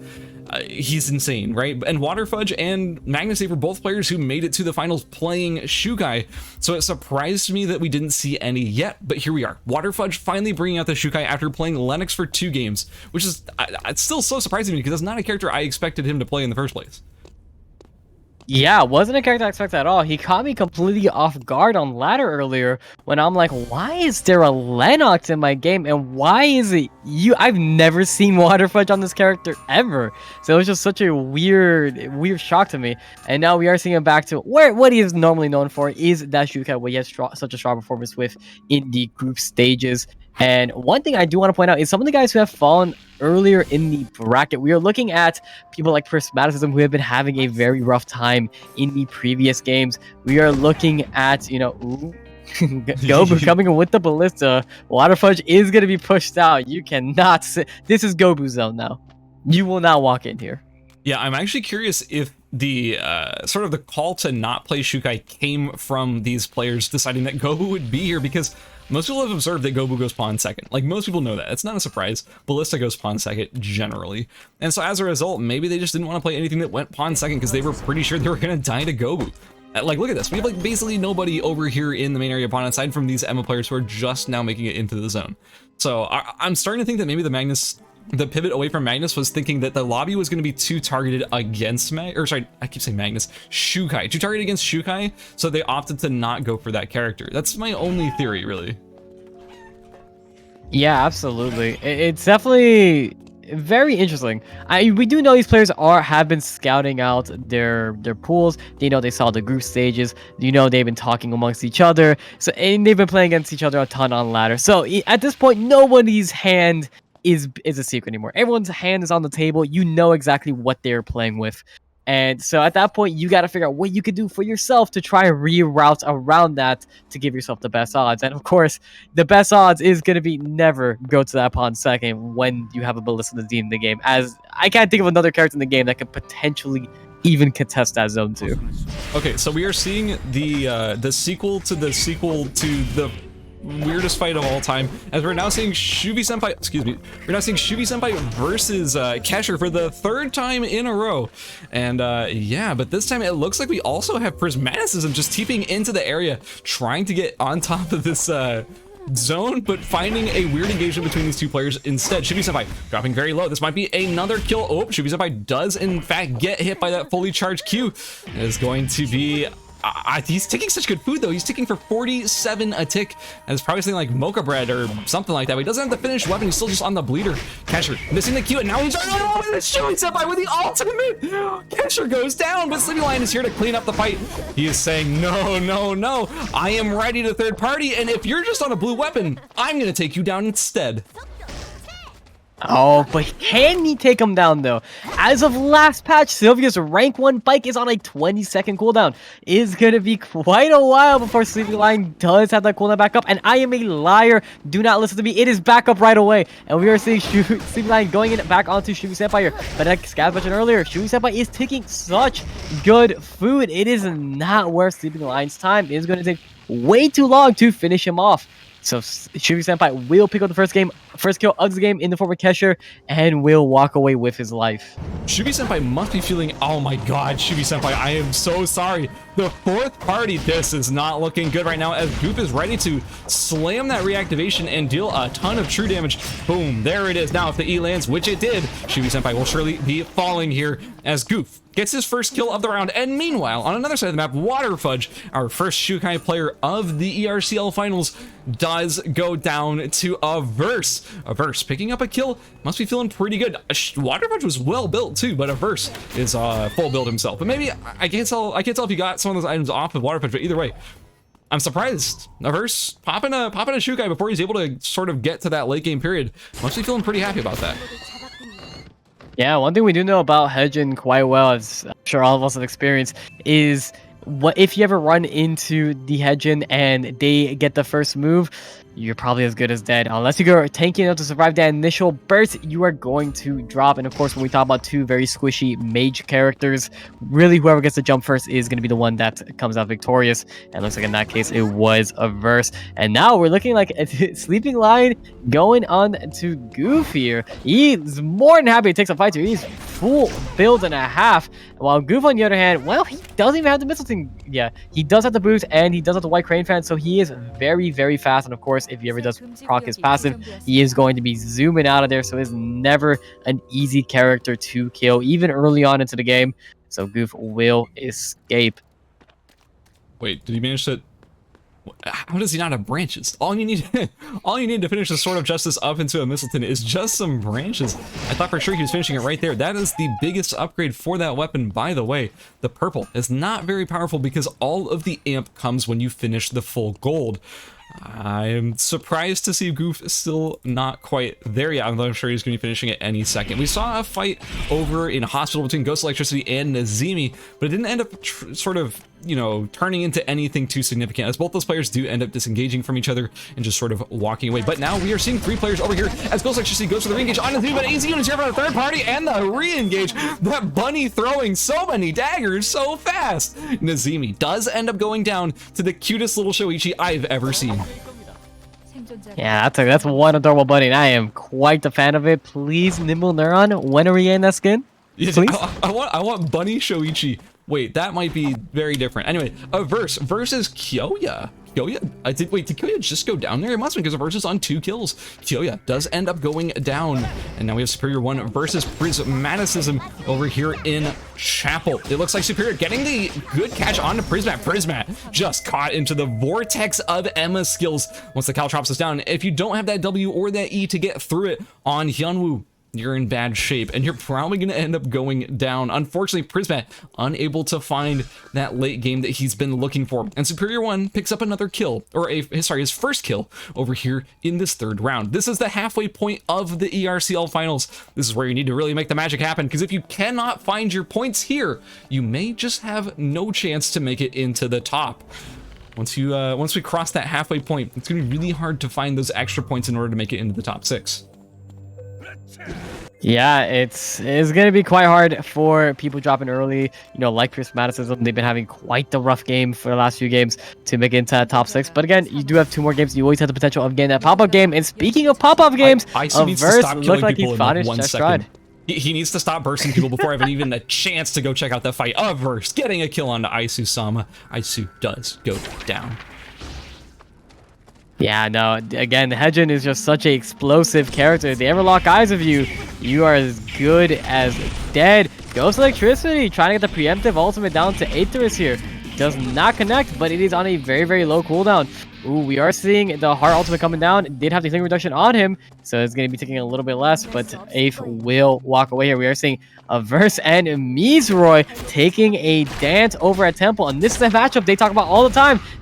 Verse generally has a very, very hard time with Mizroy, especially into late game, so if he's able to take him out now, it is going to be absolutely amazing from beautiful movement from Verse, avoiding the passive proc from Mizroy, and that is his hardest matchup out of the game completely. This is looking like to be a lobby that Averse can completely sweep through if he's able to keep his momentum. Averse is already on 4 kills. He is having an insane game so far, and like you just said, he took out one of his biggest competition characters in the entire lobby with the Mizroy on Kathy going down already. That is huge for Averse. Averse must be really feeling it right now. That is a fantastic place to be if you are Averse or an Averse fan. In some cases, we also do have Magnus Ape doing Magnus Ape things. He's alive, he's existing, he is vibing. Also, a few more things I want to highlight. We already are seeing 50 DKP minus, aka Gobu. He did not get sort of third-partied in the early parts of this game, and he is able to make it to that mid game. He's already on 33 farm. Insane farm so far for this player. Way outperforming everyone else in farm compared to everyone else. Like 21 is the closest, and everyone else is sort of in the teens at the moment, while he's already at 34, an insane farm count for Gobu. Also, one more thing I want to mention is, where is it? Aethers is on his 3rd character of the tournament, or third character of the finals. Every game he's played someone else. Game 1, he was on Nadine. Game 2, he was on Adriana. Now game 3, he's on Enad Hart. Yeah, these are all, and not like any of these are very surprising. These are all characters he has played quite a bit, especially over time. He was originally known as the Heart player, so this does not surprise me at all. And I wouldn't be surprised to see if he's able to get his pop-off game, maybe hopefully sometime soon, because, you know, Enad Hart is one of those characters that can absolutely explode if left unchecked, and especially if you look at the characters, yep, and we're looking at the right person, like Kiara. Kiara doesn't really ever build to deal with Enad, so if Aethers is ever able to take the matchup against Goof here, it is not favorable for Goof in the slightest. Oh yeah, something to know. Our favorite businessman is still alive 10 minutes of the game. He did not die randomly at Pawn this time around. He is good to go. He is avoiding Pawn like the plague. He knows that it's a graveyard. He's just staying away at all costs. Yeah, in fact, it was sort of a difference in the timelines this time, as he was the one who got the kill over in Pawn this time. We're seeing Sleeping Lion with the phalanx of fire traps over here in Pawn, ready to take that wick fight at any point. Magnus Ape trying to get away, because that wick buff on Sleeping Lion is going to make it really hard for Magnus Ape to even win this fight at all. But he's doing the patented Magnus throw a broken bullet, slam you into a wall, throw a broken bullet, slam you into a wall, you know, combo strategy. But he kind of missed both of them this time. That gives Sleeping Lion an opportunity to get here in on him. But with the bike, it's probably going to be the end of the chase. But that being said, hey, Sylvia gets really fast on that bike, and Magnus's bike does not last that long in the early game anymore. So that might be another chase that he can actually end up taking. Aethers versus Averse over here in Temple. Averse seeing there's some pings over near Magnus. Magnus might be walking right back into Averse, which is not where he wants to be, considering all of his defensive tools are down at the moment. Wait, Averse is actually getting comboed. Wait a second, this might be a fight for Magnus.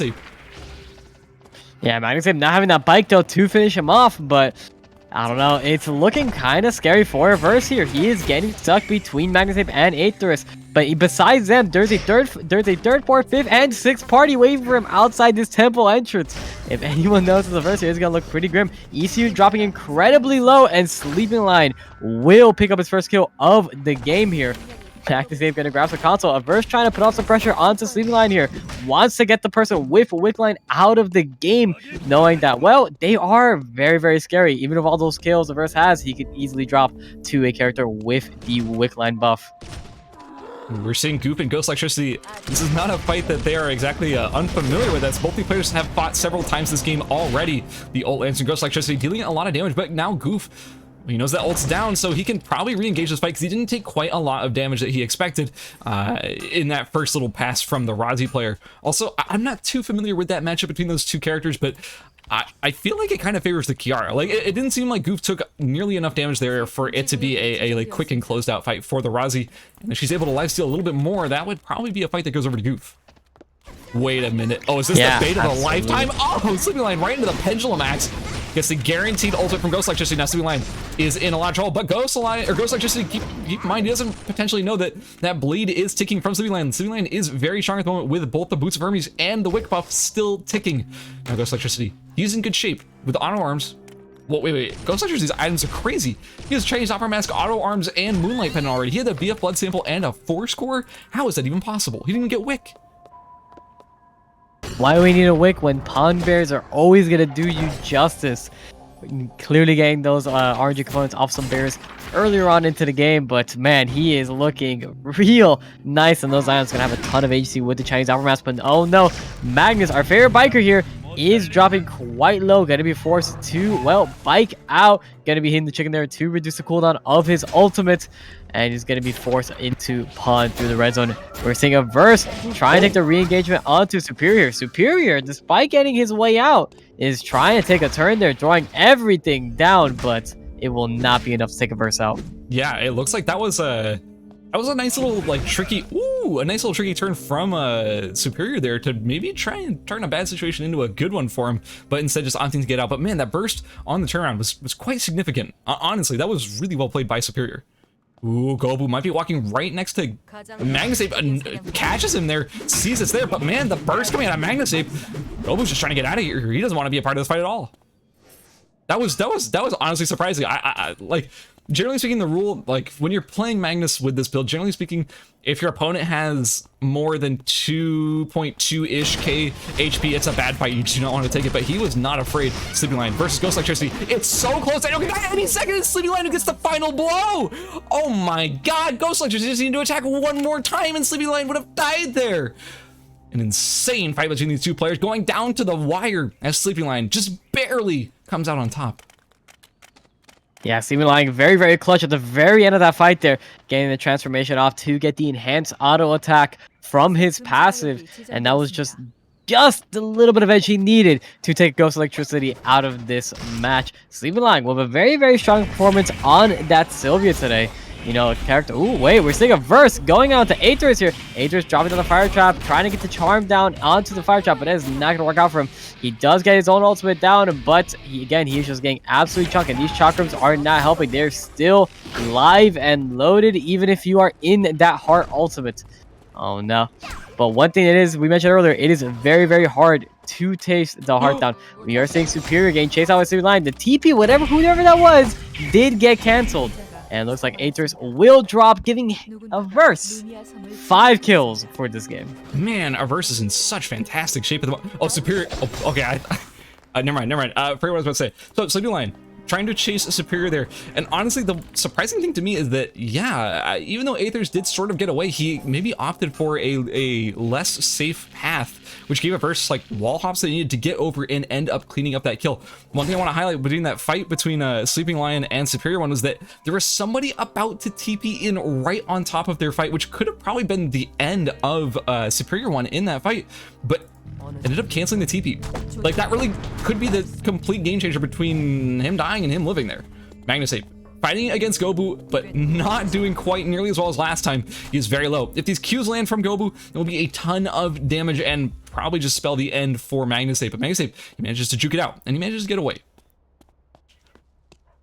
Yeah, Magnusape just barely getting away with his life here.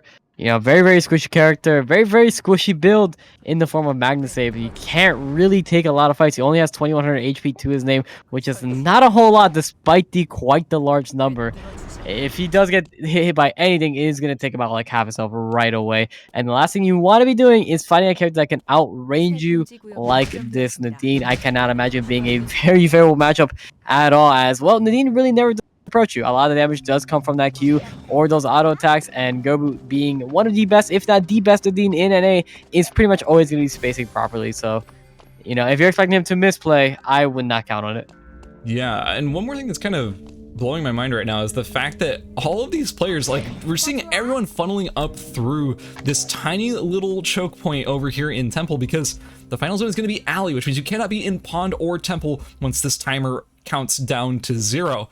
But Averse and Sleeping Lion, they're still trying to find their way in, and Wumbo is here ready to sort of gatekeep it and make sure nobody can get in. But yeah, it's surprising me that these players are not necessarily going for the hard gatekeeper. We're seeing MagnaSafe jumping onto Goop, dealing a ton of damage, but MagnaSafe is not necessarily finding the damage he needs to find, as Goop is not quite in that execute zone with that bike. The activation from Goof goes on to MagnaSafe. He dodges the E though, so he'll be able to get away from that before it turns into anything too grim. Now we're seeing Sleeping Lion fighting against a verse over in Temple, as both these players are still, they're still not in the final safe zone, so they're gonna need to move over there, as Wumbo is ready to third party as he sits in this bush on Isu's body. Yeah, looks like we are seeing right now the top 7 situation. We are looking at Sleeping Lion, we are looking at Wumbo, we are looking at MagnaSafe, Gobu, and who am I? Superior and a verse.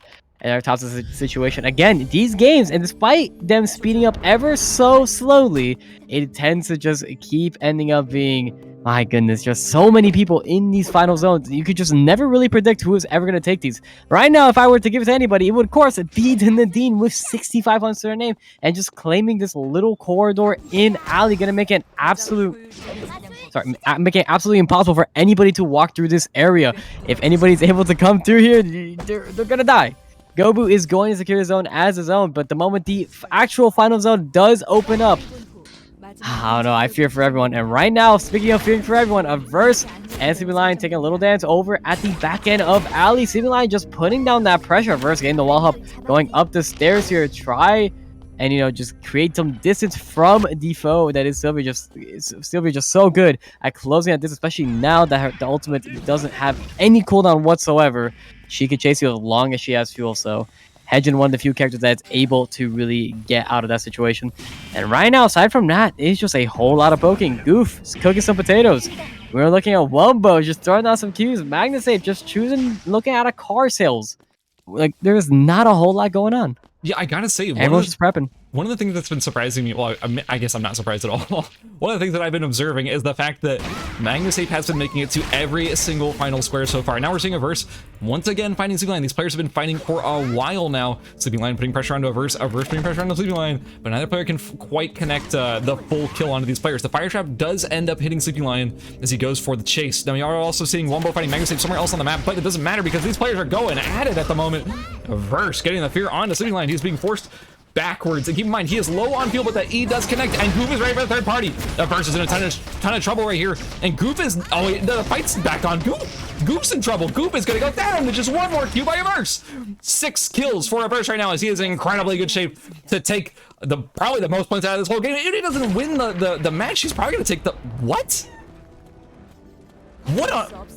What? That's a very scary chicken. I respect this. I think he thought that there was going to be someone in this bush, and he was like, I'm gonna get you. I have a surprise. Or he pressed the wrong button. One or the other.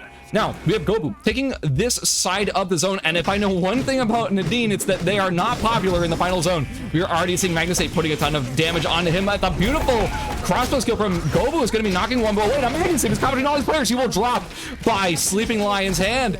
Now it's Wumbo versus Sleeping Lion, as we also have Superior 1 versus the verse. We have Gobu on the side trying to heal up in this red zone, as the verse is taking Superior 1 down to just about 800 HP. But Sleeping Lion full HP with full zone control. The only player not ticking in the red right now. Yeah, right now we have 5 players left right now for this final circle, and it looks like everyone's down to at least sub 10 seconds. 50 DKB minus is going to be standing in the center of the circle, which is the place you want to be. You are taking aggression from everybody. Crossbow skill is going to whiff here. Wumbo whiffing the charm. Gobu with a beautiful side step. 1 second on his timer. Wumbo throwing on the dance, forcing the reset of the fight as he did whiff up his abilities. But again, Gobu is just stuck between everybody. How is he still alive? Yeah. We're going to see the timer finally tick down 0 seconds. Verse getting his 7th kills again. He just gets every kill. Wumbo dropping to Superior. And man, this is just going everywhere. Yeah, Verse ends up picking up the kill onto Gobu, but I don't know exactly who got the kill on Wumbo. I think it was Sleeping Lion who did, so that is extra timer for both these players. Superior down to just 9 seconds on his timer, but Verse is only on 6. If Sleeping Lion or Superior is able to keep him in the red, Verse might die to the red zone here. He's trying to get the kill just to get the timer.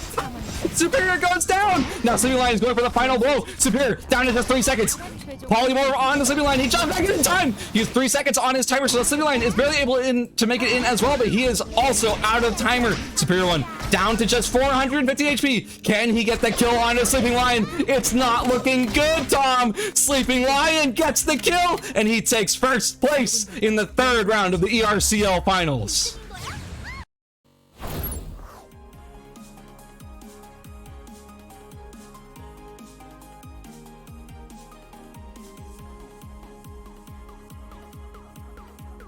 go. Let's put it on. It's time to fight.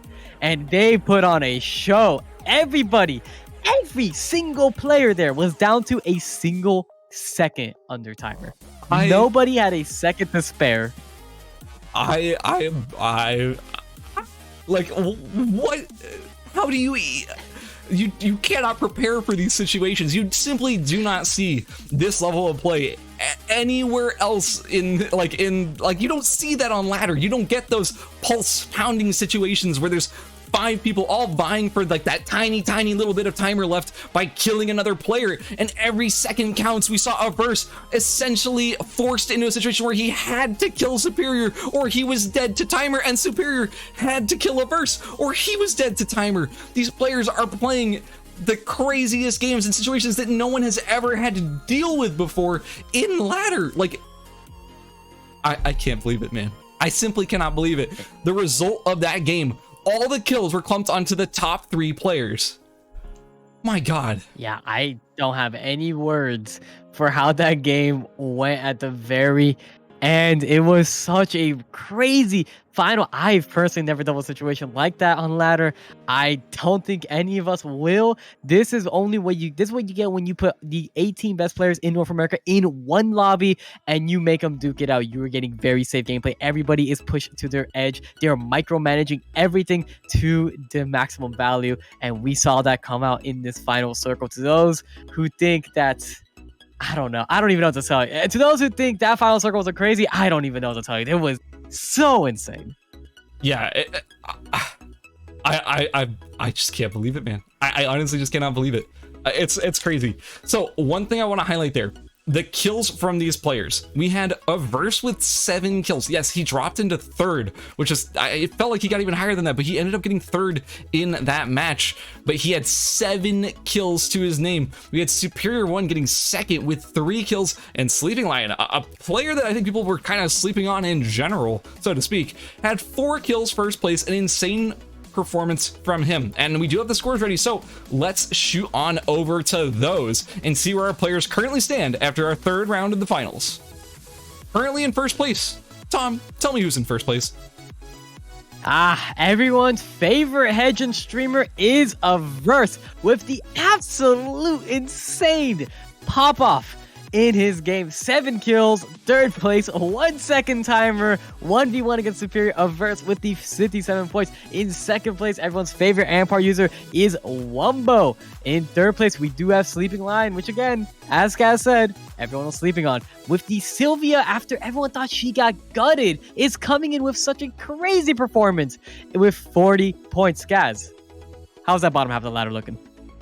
So I gotta say, I still think anyone can take this still. Like, the fact that Sleeping Lion, he's on 40 points, Gobu on 39, just 1 point away, currently in 4th place. We also had Magnusape with 33, Mia's with 32. Like, our top 6 is pretty, almost pretty secure up there, because Superior 1 just below him with 25. Like, it's still anyone's game, and that extends to every single point in the score sheet right now. It doesn't matter if you're 18th, 17th, 16th, 9th, or 12th. It doesn't matter. You still have a shot at making it into that top 6 with 2 really good games. That's why we play a 5-round finals. It's still anyone's game. One more thing I just kind of want to mention is that we are seeing consistent performances out of our top 6. Miazroy, ERBS, Wumbo, Sleeping Lion, Gobu, Magnusape. These players are playing extremely consistent. They've been in almost every single top, like, final square situation so far. Maybe 1 round or so they're not in there, but like,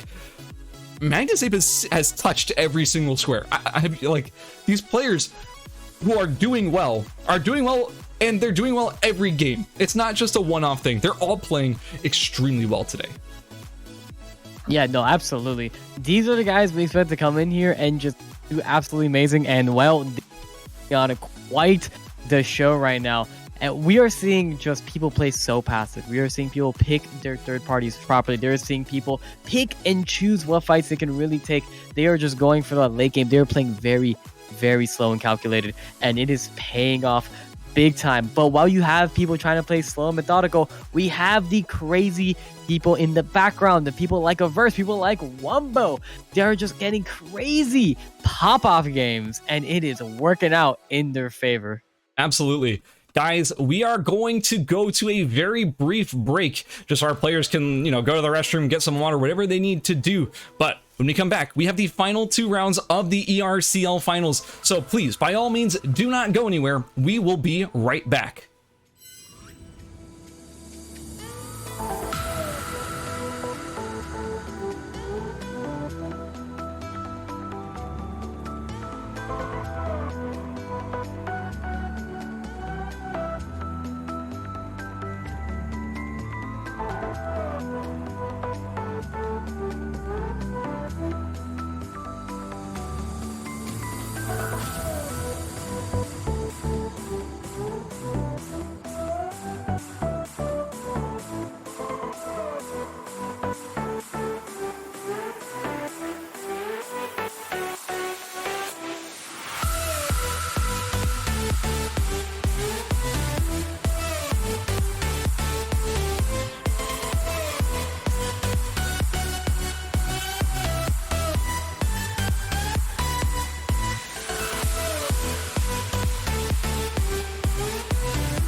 Welcome back to the ERCL finals. You guys saw games 1, 2, and 3, and it's time to go to the thrilling conclusion of these finals and see games 4 and 5. We have all of our players. Well, they're back and they're ready to get right into things. So before we get into it, let's break down the current standings and see like how they're all doing. Currently in first place, we still have ERBS with 57 points. In second place, we have Wumbo with 43 points, Sleeping Lion with 40, 50 DKP minus, aka Gobu, with 39 points, Magnus Ape with 33, and Mia's Roy TV with 32. It's still anyone's game. Anyone could break into the top 6 potentially, but that still remains to be seen, as we do still have 2 rounds left in this tournament. I'm joined here today by my good friend Tomsorcer. Tom, how are you doing today? Oh, I am doing fantastic. I feel like I'm just pumped with adrenaline right now. I'm so excited for these games. I never thought I'd be so excited to see another final circle. How do you feel about this? Dude, these final square engagements between these players have been some of the most exciting action I've actually ever seen playing these games. These players are playing to the absolute limits in every single possible way. We're seeing so many players beginning with 1 second left. We're seeing all these players like going, I'm gonna die, or you're gonna die, or we're both gonna die, and one of us is gonna get timer left. Like, you know, like all these crazy situations. I'm so excited to see more out of these players because I know they're going to deliver and then some. So yeah, dude, I couldn't be more excited right now. These matches have been some of the most exciting matches of all time in this game, in this region, wherever. They're just so good. Yeah, no, they are absolutely crazy right now. I knew NA was gonna come out. I knew these guys were gonna put out an amazing show, and I'm so excited. It looks like we are actually not seeing anything. Ooh. No, we are seeing some swap ups. There is one. We person in particular. Yeah, can't spoil. Wait. Very interesting. Wait, we're seeing 2 swap ups actually. We're seeing Prismaticism switching over to Razi from Hyunwoo. He has not been finding the success that he has been looking for, that he had been getting in the previous game or the previous rounds of the tournament. Switching over to Razi as that Hyunwoo was not doing enough for him. And also, the player who has played a different character every single round has picked up another character and is on Pistol Isol, starting over here in Beach. What on earth, Aethers? Do you know Aethers as a Pistol Isol player? What is he? What? I don't know. I don't know if maybe it's distress is getting to him or what's going on here, but Pistol Isol, maybe he's been whipping off some off-stream tech right now, because this is definitely not something that we see coming down from Aethers. It's going for this level 1 kill. The Q does whiff, unfortunately, but Aethers was definitely fiending for that level 1 kill there. Oh my, no, you hate to see it. Gobu, notorious for finishing that power crossbow very early, or sorry, heavy crossbow, my apologies. That heavy crossbow very early over here in Hotel and killing anyone who tries to TP out. And since Prismaticism opted to go for a new build, it put him in Hotel. And maybe he wasn't quite thinking about the fact that yes, Gobu's gonna be there, and yes, Gobu's gonna kill you. My man, Gobu getting his first early kill over here in the 4th round of the finals. Also, swapping up his route and going over to Temple. This is his more auto attack focused version of his build. Maybe he's going to catch Superior 1 off guard. That remains to be seen. Also, like we were talking about earlier, Aethers' aggression onto Ghost Electricity, I respect it. I really do. I don't think that was just an early grief strategy. I think he knew that if he kept landing Qs onto Ghost Electricity, that was a kill very realistically that he could take. Yeah, absolutely. One of the highest damaging abilities in the entire game is Isol's Q, and even at rank 1, if you're able to just keep auto-attacking and proccing it, just stacking that damage up, it absolutely melts it. As we saw, that 1 Q did half of his health, and all all he has is bread, so he's not going to be able to sustain through that burst. But man, that poor kill on Prismaticism. One of the things that Dean is infamous for is if you are trying to go through her area, she is going to be camping that hyperloop very early on, and just the squirrel traps do tremendous amount of damage on impact. Prismaticism just sadly had to fall victim to Nadine. Yeah, unfortunate. It's a frustrating thing to watch because you know how frustrating it can be from the perspective of the person getting killed by that Nadine on the teleporter. But hey, it's in the game. You gotta know that it's there. You have to respect that, especially since you know Gobu will be playing Ballista, and it's just sort of his favorite thing to do. We're seeing both of our amp hearts meeting up over here in, what is this, hotel, like they usually do, but this time Shuvi Senpai has adapted. Honestly, I've noticed this. Shuvi Senpai not going there, not going to be getting caught by Kesher in hotel this time, instead opting for different routing, hopefully to be safer and not have to deal with that amp heart early. But then again, like, he beat Kesher last time, so maybe that turns into something. Maybe he can do it again this game, because he is back over here in hotel again. I don't have the weapon done yet, though. Yeah, absolutely. Maybe he's starting to feel a little more confident in his own gameplay there, and just able to understand that Dylan's early power spike is actually really ridiculous. As the last time he was only on the bleeder and was just able to go in and 100-0 the poor Heart. Again, like Heart's early damage, or sorry, Dylan's early damage is very, very insane. Ooh, looks like we're gonna see a little dance off between the two Hearts here. But the difference is Kesher has mana. Wumbo is slowly having to regen it over time here. Yeah, taking a knee in the bush while Kesher decides to take care of the scammer here. Yeah, Wumbo trying to get a little bit of mana back before this turns into some sort of long, drawn-out engagement. Kesher with plenty of mana. Wumbo only enough to cast one charge of his E.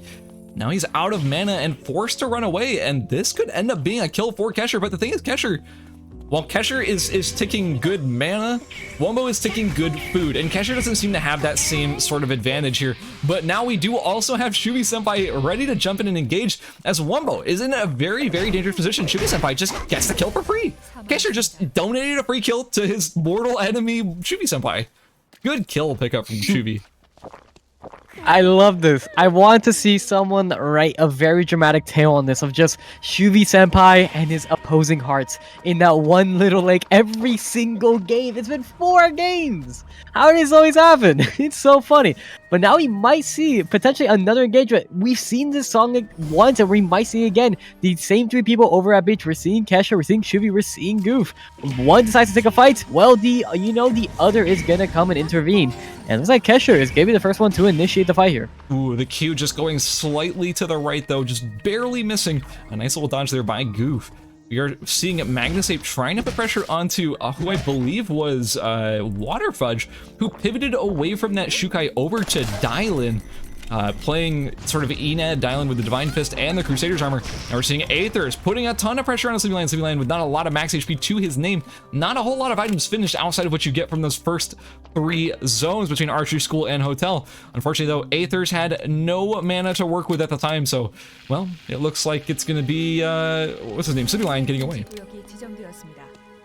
Yeah, we are seeing, which is very funny, we are seeing Aethers on the most basic of builds. The typical 3-zone crit build. Well, not more crit. You have the optics with like very tanky, the magazine, the motorhound, the Shifa Shah Jahan. Very, very standard, very safe build. Gives you a ton of HP to work with. Usually lacking in food when trying to run that route. But the good thing is, and this is kind of a talking point from earlier, when he was putting on the pressure onto Ghost Electricity, well, one thing he was doing is actually pushing him out the same exact route. They were both practically fighting for the same items. So now we're going to see Aethers practically full build while Ghost Electricity is struggling to get his items. And now we're looking at Aethers and Nazimi taking a 1v1 here. But what a 1v1 will become a 2v1 very quick as Gobu comes in, potentially looking for the third party. Don't Geeting is going to drop Aethers out of health and out of mana.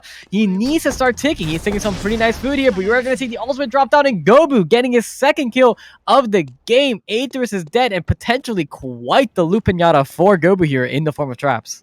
Yeah, I had to say, Gobu did an exceptional job in the first round of this final set between all of these players, but he sort of fell off in the second game, getting killed in, I believe, the first person to go down in the second game. The third game, he had pretty good placement, but he didn't quite get the kills he needed. Now, this might be his chance to secure his spot in prizing, since he did already get 2 kills, and he is sort of getting that momentum rolling. Getting those early kills on Ballista Nadine is essential for keeping your momentum up and for getting those nice early points, since it's a little bit harder to close out those kills in the late game on that Ballista Nadine. But those early kills, those are really where Ballista Nadine shines, and Gobu's showing exactly why he is so notorious on that build, especially in the early game. Now, we're seeing Semiline in an engagement with Goof. Ooh, beautiful jump over the wall.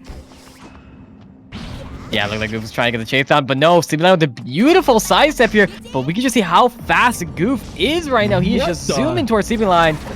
Oh no! Oh my goodness, his items. Goof. How many bears did you have to pay off for those items, Goof? What on earth? He's on Boots of Hermes and the Mithril armor by roughly day 2 or night 1 night. Wow. That is incredible. Like, I honestly cannot believe that he is already on those items this early. That is completely unheard of. Exceptional.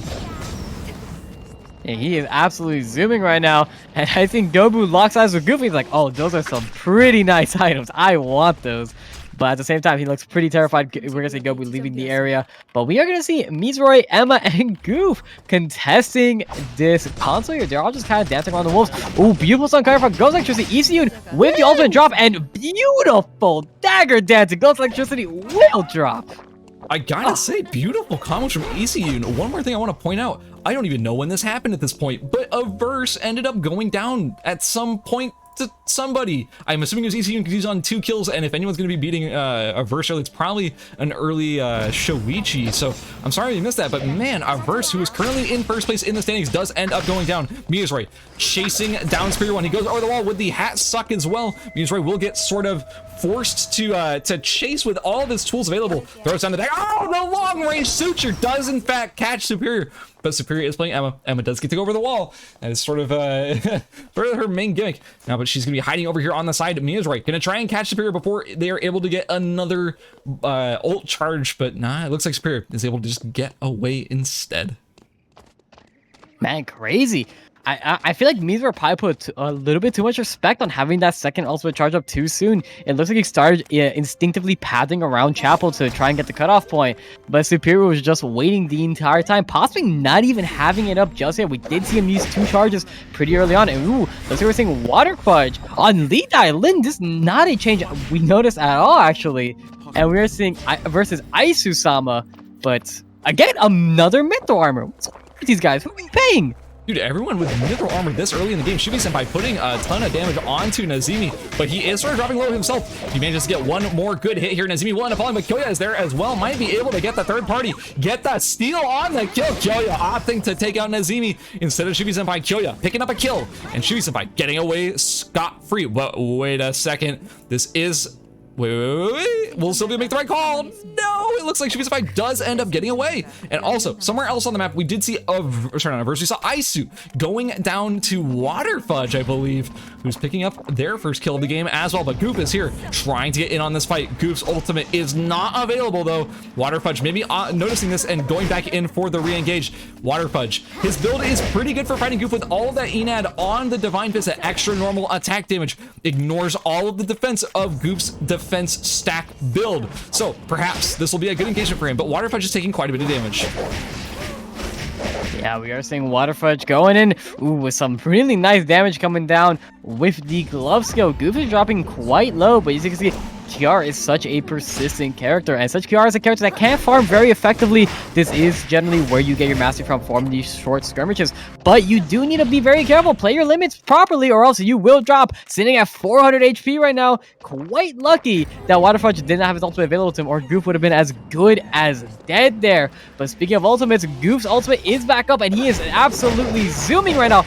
Beautiful dodge from Water Fudge. The root will not come down. Goof popping the ultimate to just barely survive there. Water Fudge still not having his ultimate available to him. It's going to be up in the next few seconds. And it looks like Water Fudge is trying to go back on the aggression here. But again, Goof just has so much movement speed to his name. An absolute ton of it. Beautiful ultimate over the wall. Great prediction. Water Fudge still going. Can he finish it before the root comes off? Yes, he can. Oh my goodness, Water Fudge. Beautiful re-engagement by Water Fudge right over the wall. I don't know if he had console vision, and I don't really care. That was an insane re-engage by Water Fudge. Just slamming that ultimate over the wall. Just saying, I don't care. You used your ultimate. I already saw it. I'm going in, and I'm going to take you down. And just like that, Goof does go down. Water Fudge picking up his second kill of the game with a beautiful performance. God, all of his combos look just so clean there. Beautiful dial-in play. I did not expect this out of Water Fudge. Yeah, I've never seen him as a dial-in player, but again, some of these guys have been around for a very long mains time and time again. So maybe there was a time period where Waterfudge did start off with the Dial-In main, and we just never knew. So, and I mean, he must have, right? There's just no way he just randomly picked it up for this tournament. He's clearly very comfortable on that character, and he's just performing exceptionally well right now. Mizroy did pick up the wick line during that sorry, that hype battle that was happening over there. Yeah, every single game. I swear. I don't know how he does it every game. I need to know his secrets because he gets it every single time. But I don't know. He might not have the army knife already. Yeah, he's going to dock to pick up the knife to make the frag rush. But he does have the Chinese opera mask to his name and the emerald tablet. So he's looking quite strong. Looking ECU and superior, taking a fight over here in hospital. Ooh, ECU getting bursted by the Caltrops with the sort of reversal combo by Superior 1. ECU gonna be forced to hide behind the mail truck or whatever that is for the meantime. But also remember, Superior 1 is getting third-partied by Kesher at the moment, and he is pretty stacked on offensive items as well. But Shivi Senpai is also there as well. Like, this is a fight that could go to either of these players at any moment. Also, one thing to keep in mind is that despite all of this fighting, Gobu has been stacking up Animal Farm for about 232 stacks, which is maybe not as crazy as he's had previously at this point in the game, but that's still quite a lot of farm considering he is the highest in the lobby by a decent amount. Also, with the highest mastery as well, because all of that farm does give you a lot of weapon mastery. He's already at 14, while the second highest is still at 12. Keep in mind those 2 kills plus that mastery. It's a very, very good position to be in for our Nadine player, Gobu. Kesher, ECU, all of our amp-based characters are kind of struggling against these people who have all of these mithril armor and battle suits available to them. We're seeing, hang on, we saw like 1 or 2 mithril armors earlier, but I think it's down to just 1 as people have not quite gotten the mithril armor off of Goof's body. But yeah, like we're seeing all these players transitioning into really anti-amp pieces. Waterfudge with the mithril armor. We're seeing battle suit coming out of Gobu. All these players respecting how much amp is still currently in the lobby. Optical camouflage suit, I know it's just a crit piece, but that's also pretty anti-amp as well. Mizroy versus Waterfudge, an engagement about to break out. Yeah, we're looking at Mizroy still not on the Fragger Rush, but in that beautiful ultimate coming down, just, my goodness, killing Waterfudge with pretty much 0 chance to react. He's so Waterfudge, clean. Yeah, that was so much damage. He knew his damage output perfectly and did not give any chance to react at all. He killed him throughout the entire ground duration. Oh no, ECU being forced into Mizroy here. He is down to just a quarter HP, trying to get the re-engagement, try maybe dance around, but no. Mizroy will pick up just a free kill handed to him. Mizroy gonna be now on 2 kills. Is this gonna be his lobby? This might be Mizroy's game that he needed to break into that first place position. He's been playing very consistently so far. He's been getting a lot of points. He was in the top 6. But is he going to break it into first? I don't know. A verse did go down pretty early in this game. Gobu kind of doing pretty well too, though. So that is someone else he has to be aware of. But also Magnusave, no kills, but always there in the finals. We're down to our last 7 players, and he's still alive. He's still trucking around, or well, biking around in this situation, and just doing what he does best. He doesn't really care about anyone else in the lobby. He pressured ECU so much, a very close engagement between both those players. They both ended up backing away from each other, and like you said, beating ECU just straight into Mizroy. He could not have predicted that Mizroy was going to be sitting there, over in that strange corner. Yeah, in no world would I ever walk in there and be like, wait, there is a full build, full health Cathy here. That's bad, I'm dead. There's no universe where that ever happened. It's very unfortunate. But hey, that's one less player from Magnusave having to deal about in this lobby, and definitely one of these harder matchups for sure. Mizroy, now with that massive lead with those transitional pieces, is going to try and push it in front, going into Kesher here. Ooh, Kesher having done the ultimate as we're seeing Kyoya is dancing around him, but I don't know. Kesher does have his dashes back up. Kyoya, the beautiful dash wall. Mizroy with the cutoff. This goes to either player here, and it's going to go down to Kyoya for the second kill of the game. Yeah, Kyoya gets the kill. Mizroy trying to sort of slice and dice his way to a double kill here, but it goes to Kyoya instead, and Kyoya's able to get away cleanly. That may be another kill. Wait, hold on. No, it looks like Magnusave got to loot the body, so that's an advantage going to Magnusave. So something that is driving me crazy, and I do not understand why I'm seeing it this way. Why is Mizroy on 3 4-score items and a Karn weapon? What is happening here, and why is he not finishing a frag rack? Is this something we don't know about, or is he just looting these all off of bodies? Like, what is happening here? He got, no, because he got a 4-score off of Wick, right? So what is going on? Yeah, and he had the Emerald tablet prior to Wick, it looked like. So it looked like he got Helm off Wick, he had the tablet, looks like one of the Force Course went to the bottom pieces, and I guess he just never found a knife. That is the only explanation. No knife. That makes sense. Yeah, he went to dock. He tried to get one there, but he didn't quite find it. Magnusape catching Miazroy. Miazroy dealing a ton of damage in return, though. Magnusape kind of getting into that lethal zone and just opting to not go for the full engagement there, knowing that Miazroy was not quite in bike to kill range. Without that W, you do not have the sustained damage on Magnus. We are seeing all of our players being condensed just to the final cemetery location. Cemetery final zone is one of the, in my humble opinion, my humble caster's opinion, Cemetery Final Zone is one of the hardest final zones to play. There is very little room around this final square here to actually sit safely. There are no safe bushes, there are no safe corners, and there's not a whole lot of places to run either that don't put you right in the middle of console vision. So it's gonna be interesting to see how these 6 remaining players end up playing out the final square. Honestly, I kind of have to give the advantage to nobody. Nobody has the advantage here. I don't feel like Magnus really enjoys this final zone unless he's on the left side, but the left side is a scary place to be. Gobu has no, like, safe places to set up traps. Miazroy doesn't have a lot of walls to stun against people, or stun people against, and Kyoya and Shuvi Senpai, Superior 1, these players don't really have a lot of, I mean, they have, sure, they have a Sudarsana and a Kelt, but they don't have a ton of, like, mastery compared to the other players. Like, 17 on Gobu versus the 12, 13, like, these players don't have a lot of mastery compared to Gobu and Miazroy. There's a lot to unpack here. Absolutely. And this is going to be pretty interesting going into the final zone because, like you mentioned, it is kind of a free-for-all final zone. There is nowhere you can really hide. Ooh, beautiful re-engage from Miazroy, consuming Shuvi's Senpai's ultimate here. And we are looking at Gobu from the back like Kyoya from behind. Everyone just trying to snipe this kill down. They know they can't kill Miazroy, but maybe they could try and scrap off from what he's fed. But man, it is just so scary. They need to deal with him as soon as possible. Oh no, Gobu finding himself right between Magnus and a wall. Not the place you want to be. The perfect angle for the stun from Magnus, but now Magnus just gets hard engaged by Kyoya and Superior 1. Magnus falls before he touches the final square. And now Kyoya in a lot of trouble. Miazroy is putting a ton of pressure on him. Kyoya will likely end up falling here.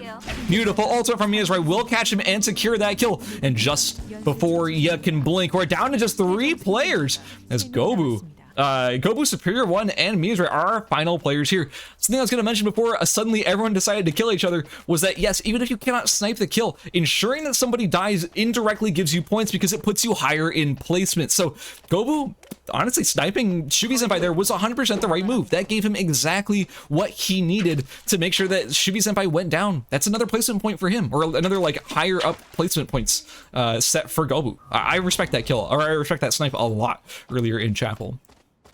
Now, okay. Oh, absolutely. Oh, go ahead. No, absolutely. If you're going to go in and you're going to try and, you know, even get the fight down or maybe steal the kill, yeah, it doesn't matter if you get the kill. And I obviously love to kill more points for you. But at the end of the day, one less player means this final zone does become a little easier for you, does give you more of an opportunity, does move you up in that scoreboard. And right now, I think the person who's going to be having the hardest time here, unironically, is going to be Miazroy once the zone does close off. But I don't know. If Superior does manage to drop here, we could see potentially Miazroy. I think Miazroy is in the best shape right now. He is on a 228 defense. Insane. Like, everything he's got is giving him defense aside from this frag rack. And, like, man, he's got movement speed like crazy. He's got cooldown reduction on the Emerald tab, but not really a stat you get a whole lot of in the late game as Kathy with these very high defense and offense builds. He's even got, like, he's got so much defense. He's defense stacked out of his mind, and he's got a lot of spell damage reduction to sort of help him with the Superior 1 matchup. Gobu is trying to find his way into this final square, and he just can't, but only 10 seconds on Miazroy means he can't chase him into the red, but Gobu is down to 10 seconds himself too, trying to clear out these smart bombs before it turns into something he doesn't want to be a part of. This box right here could be essential for Miazroy finding those suture threads to stun someone into that box. Gobu, now with zone control, pushing the rest of the players out of the zone. God, he's just doing no damage to Miazroy. Yeah, Miazroy is dropping pretty low here, though. Beautiful crossbow skill. Miazroy with the beautiful dancing around there. Gonna avoid the crossbow skill completely. And looks like we are seeing some focus going down to Miazroy here. They know they can't kill him in a 1v1. They're trying to throw that pressure as much as possible. Superior's trying to get Gobu out of the zone, though. They're just trying. Superior's just trying to get who he can at this point. He doesn't care who. He just wants to get whoever. Miazroy will pick up the kill on Gobu. The Wolves resummoning here, and you just get an auto attack him, get the lifesteal back up with the Chinese Opera. We're gonna see Superior and Meteor in a 1v1, but that mid-throw armor is just playing such a key role here. Superior's Along with all the lifesteal, Superior. Oh no, the Claymores are dropping. He is taking some pretty decent mana pots here though. But again, he's just not fast enough. Not at least it can't keep up with the amount of abilities he is throwing out. And Meteor, wow, only on 5 seconds left. Oh, he makes it back into the zone. We have 2 seconds left on his timer, so he's trying his best, but Superior 1 is out of mana, ticking as fast as possible. He's getting just enough spells in, and everything is landing, but the Claymore does it! Mizrahi goes back in for the re-engage. With no timer, he cannot chase into the red. That means Superior is able to get enough mana back, but Mizrahi is taking very good food. He is healthy enough to re-engage with a dagger skill. The bleed, that will surely be the end of Superior 1. Oh, the shield procs! It will not be enough. Miyazori, a very confident and insane 6-kill first place. Beautiful work, Miyazori. Beautiful work. Yeah, we've seen it from every lobby. Different person has come out on top with 6. Tom, you there, buddy?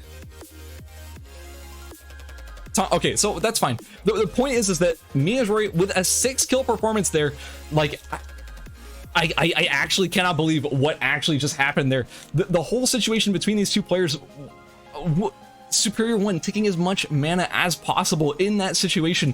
He was trying his very best to like get all the spells out while he could. I kept seeing him hit 0 over and over and over again, but all of his skills were actually landing. He tried his best to do as much damage as possible, but with the lifesteal coming out of Miyazori, it just wasn't enough. And in the end, Miyazori did end up taking it, but still a beautiful performance from both of those players. Also, Gobu, who ended up dying to the zone, just had only 2 seconds on his timer, and it did end up ticking down just in time for it to be a Miyazori victory.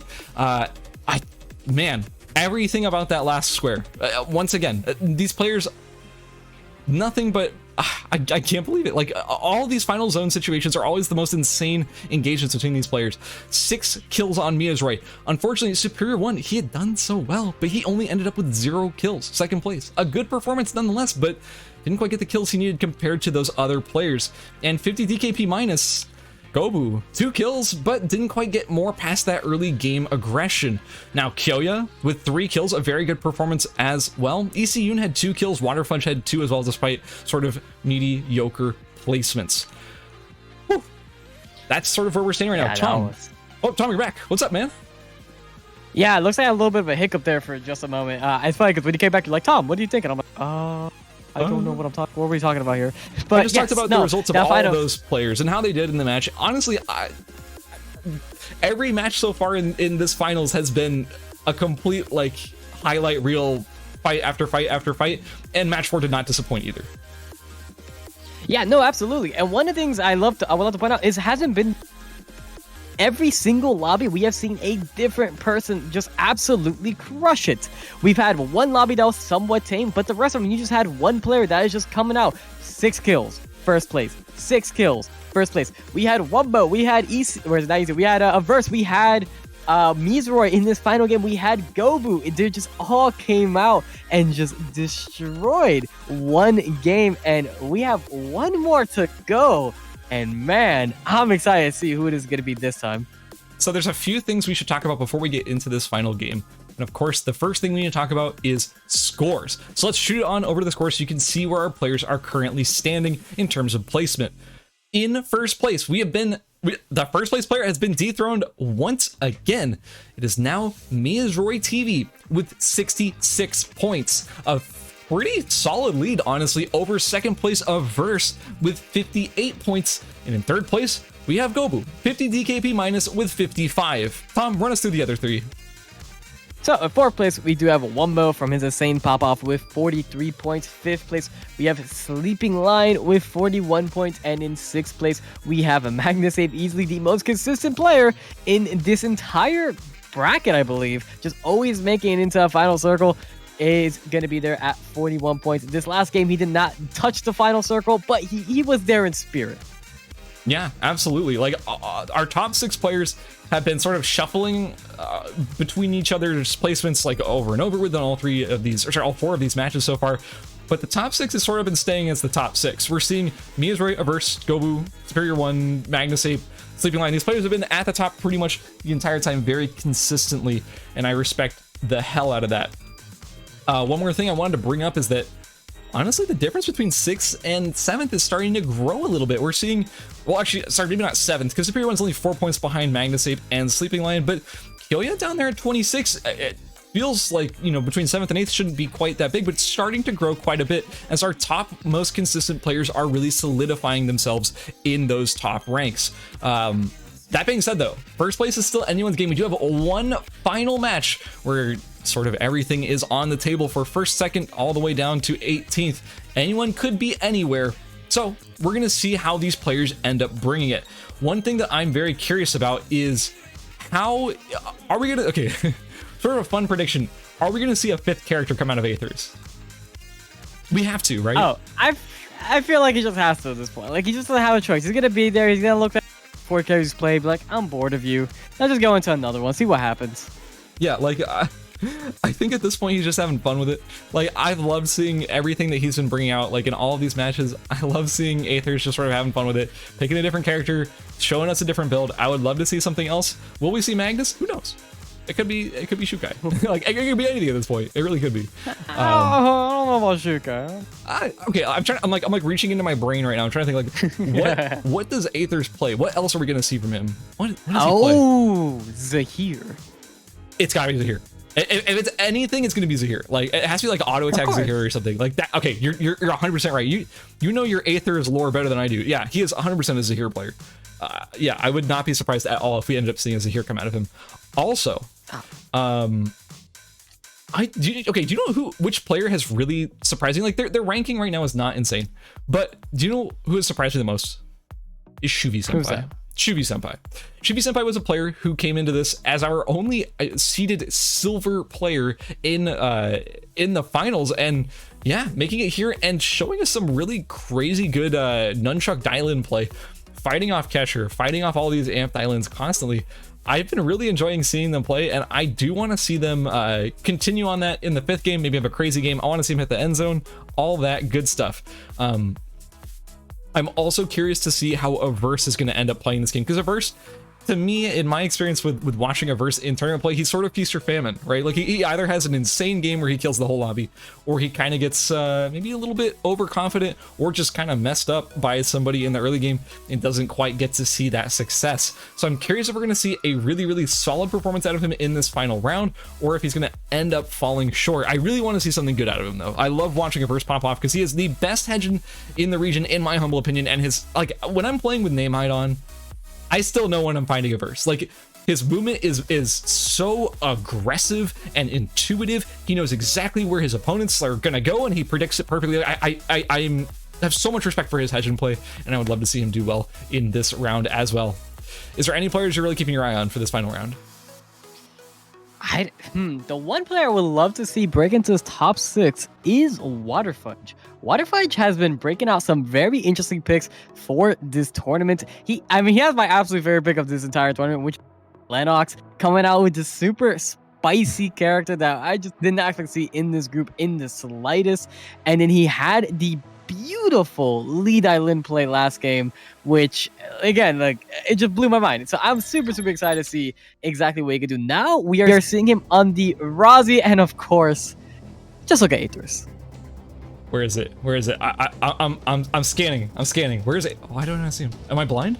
Yeah. Oh, I'm starting to fencer. Okay, well, I was looking for a Zahir. I'll be honest with you. I was looking for a Zahir. I was not looking for our one pant-legged fencer Fiora. The first time you've seen a Fiora so far in the finals. Not to say the Fiora is not great at the moment, but Fiora, not a pick I was really surprising out of the players in this lobby. We're also seeing another swap. Did you notice it? Don't look at the screen. Yes, you have to tell me. Sama. Yes. On Aya. No, I saw it. I was waiting. He's on Sniper. Sniper Aya. Wait a second. What on earth? Aisu pulling out that Sniper Aya. He has not been finding success on Zahir today so far. So maybe a Sniper Aya is what he needed. Maybe he's been practicing it. I don't know. It kind of, I want to say it almost plays similar. The build pathing. Okay, I don't know about the pathing, but the building is sort of similar. You kind of have that like Sniper, Sunset. I'm really reaching here. I don't know, dude. Like, what was anyone expecting Sniper Aya out of Isu? Sniper Isu. I never would expect a Sniper Aya coming out. I don't think I've ever ran into him in a game that wasn't him on Zahir or Emma. I would have expected an Emma swap, but Aya? Sniper Aya of all things? That is not what I was expecting at all. I am excited to see some high-class Sniper Aya gameplay if he has been practicing that quite a bit. Ooh, we are seeing Gobu be the menace that he is. Nazimi is dropping quite low. He is getting to dodge this Q here. No, it is chunking. And this is really where the one big weakness of Emma comes in. Wait, Superior. Oh no, Gobu's letting him walk away. Yeah, Superior goes in there for the kill secure, and Gobu is unable to get that kill, and well, he does get to loot the body, so maybe it's a couple of items that he needed.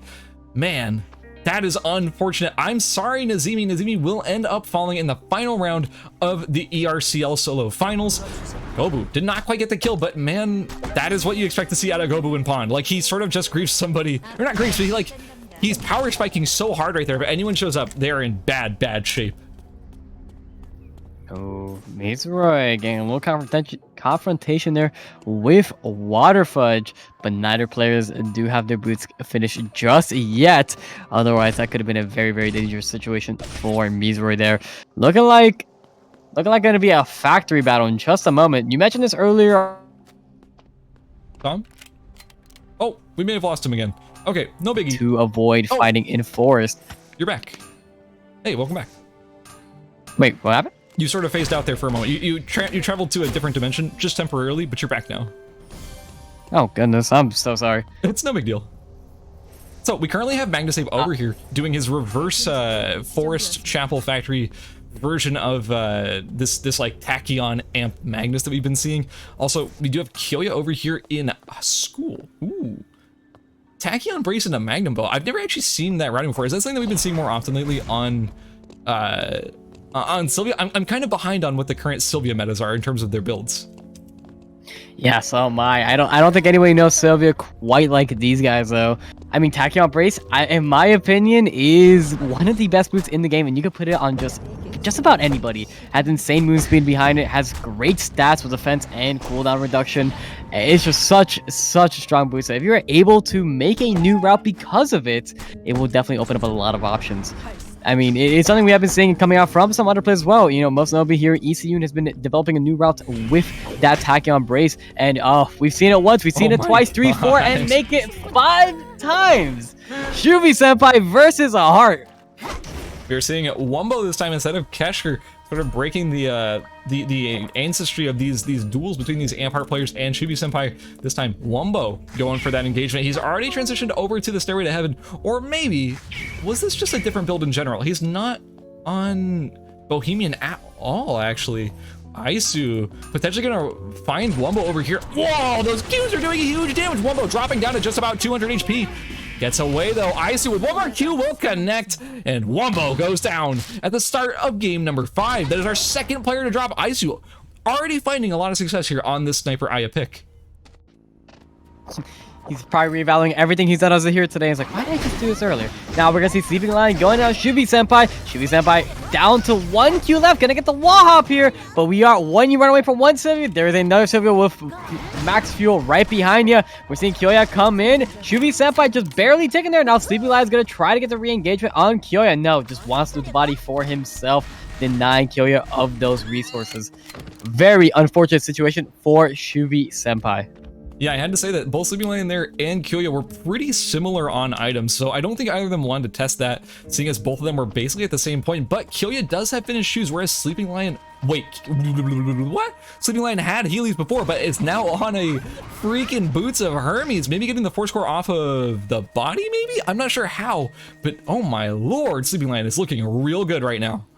That is one heck of an early game item to be on day 1 Boots of Hermes.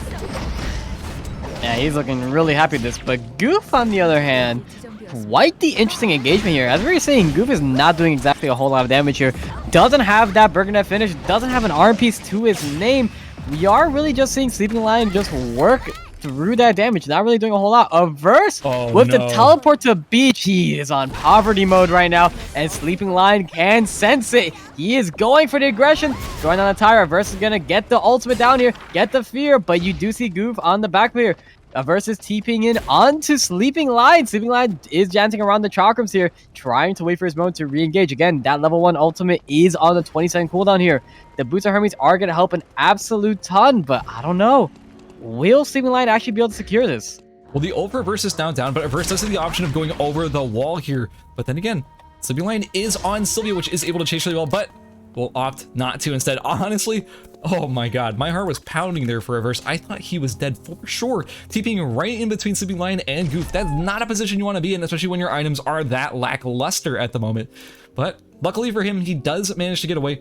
And unfortunately for Sleeping Lion, does not manage to pick up another kill. But Sleeping Lion, picking up extra kills, might be catching Ghost Electricity over here, who doesn't really have as good of a place to run to. Zephyr does go out after he blows that ultimate.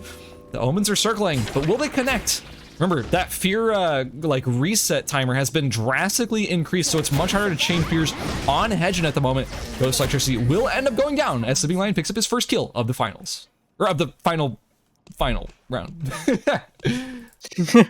you know yeah, you're gonna see right there. Well, unlike ERBS, they didn't have anywhere as a big 2 jump, not a massive gap there. Really just forced to being jump over back into a very small window there. It's not gonna move out as absolute ton. Ooh, the fear creating just enough distance so the chain will be broken. But Goof is on the chase here. ERBS still on the repaired slippers while Goof is on the EOD boots. Not gonna give his own timer to try and kill ERBS here. ERBS is gonna be forced to take a ton of timer to get to the hyperloop to be able to get out of the situation. Very, very rough start for ERBS here. But hey, we've seen this happen to him before. He can definitely come back from this. Yeah, of all the zones to be fully closed at the moment, Pond and Hospital, the only 2 zones closed, were the 2 zones that ERBS had to walk through. But that being said, I feel like if Pond wasn't closed, maybe ERBS dies there. Like, I feel like Goof would opt to chase if there was not a red zone pressuring him. You know, a very interesting sort of situation there, and man, I'm feeling for ERBS right now. I like when you can't get your items online that quickly, it is very frustrating. Isu getting caught over here by Sleeping Lion, who is currently snowballing out of his mind at the moment. Isu does end up going down. That sniper Aya pick only doing so much work in the early game, but in the end, it will be Sleeping Lion picking up a kill. Goof TPing right on top of a fight. How does he do it? That's insane. Great third-party awareness. Goof is the man that knows where a fight is at all times, and he wants to be there. But we are seeing Prismaticism trying to find success here with the Razi. But right now, still with 0 kills. Looking pretty built, though. And as for that, I don't know. From the interesting picks right now, we're not seeing a whole lot. Ooh, we are seeing ECU trying to get the engagement orchestra. No, just saying, get out of here. These are my wolves now. We are seeing Aetherus and Prismaticism, despite the changes, have yet to find any kills to their name. Yeah, but he's already on, like, Aetherus is actually in pretty good shape right now. He is on full build. This is a build that does spike very hard with a lot of crit, a lot of damage as well. Ooh, we're seeing Goof engaging on the Superior 1. Goof has been just really pressuring a lot of people all over the map. He was just an alley. He's already in forest, and he's already found another fight. This man cannot stop taking engagements wherever he kind of just feels like fighting. Superior 1, though, just walks away. Pretty much full HP. No issues there. Goof, now with the ultimate down, did not find something to reset it on, I do believe. So that is going to be a shields down. Kiara and ECU is here. Ooh, maybe about to get a kill. Chasing on. Yeah, look at ECU jumping in. Getting out the ultimate here. Gonna go for the dagger resets. Getting a beautiful dagger resets there. Able to get 3 daggers there. The Q2 is going to be coming up here in just a moment. He is going to have the dash to him. But again, Goof with the passive proc and those EOD boots is so fast. But one thing about this build is, again, it is very fast itself. Does have the Tachyon Brace, does have the White Crane Fan, Bergonet, and the Mount Slicer. All of the move speed you could ever want. But it is just not enough to keep up with Kiara.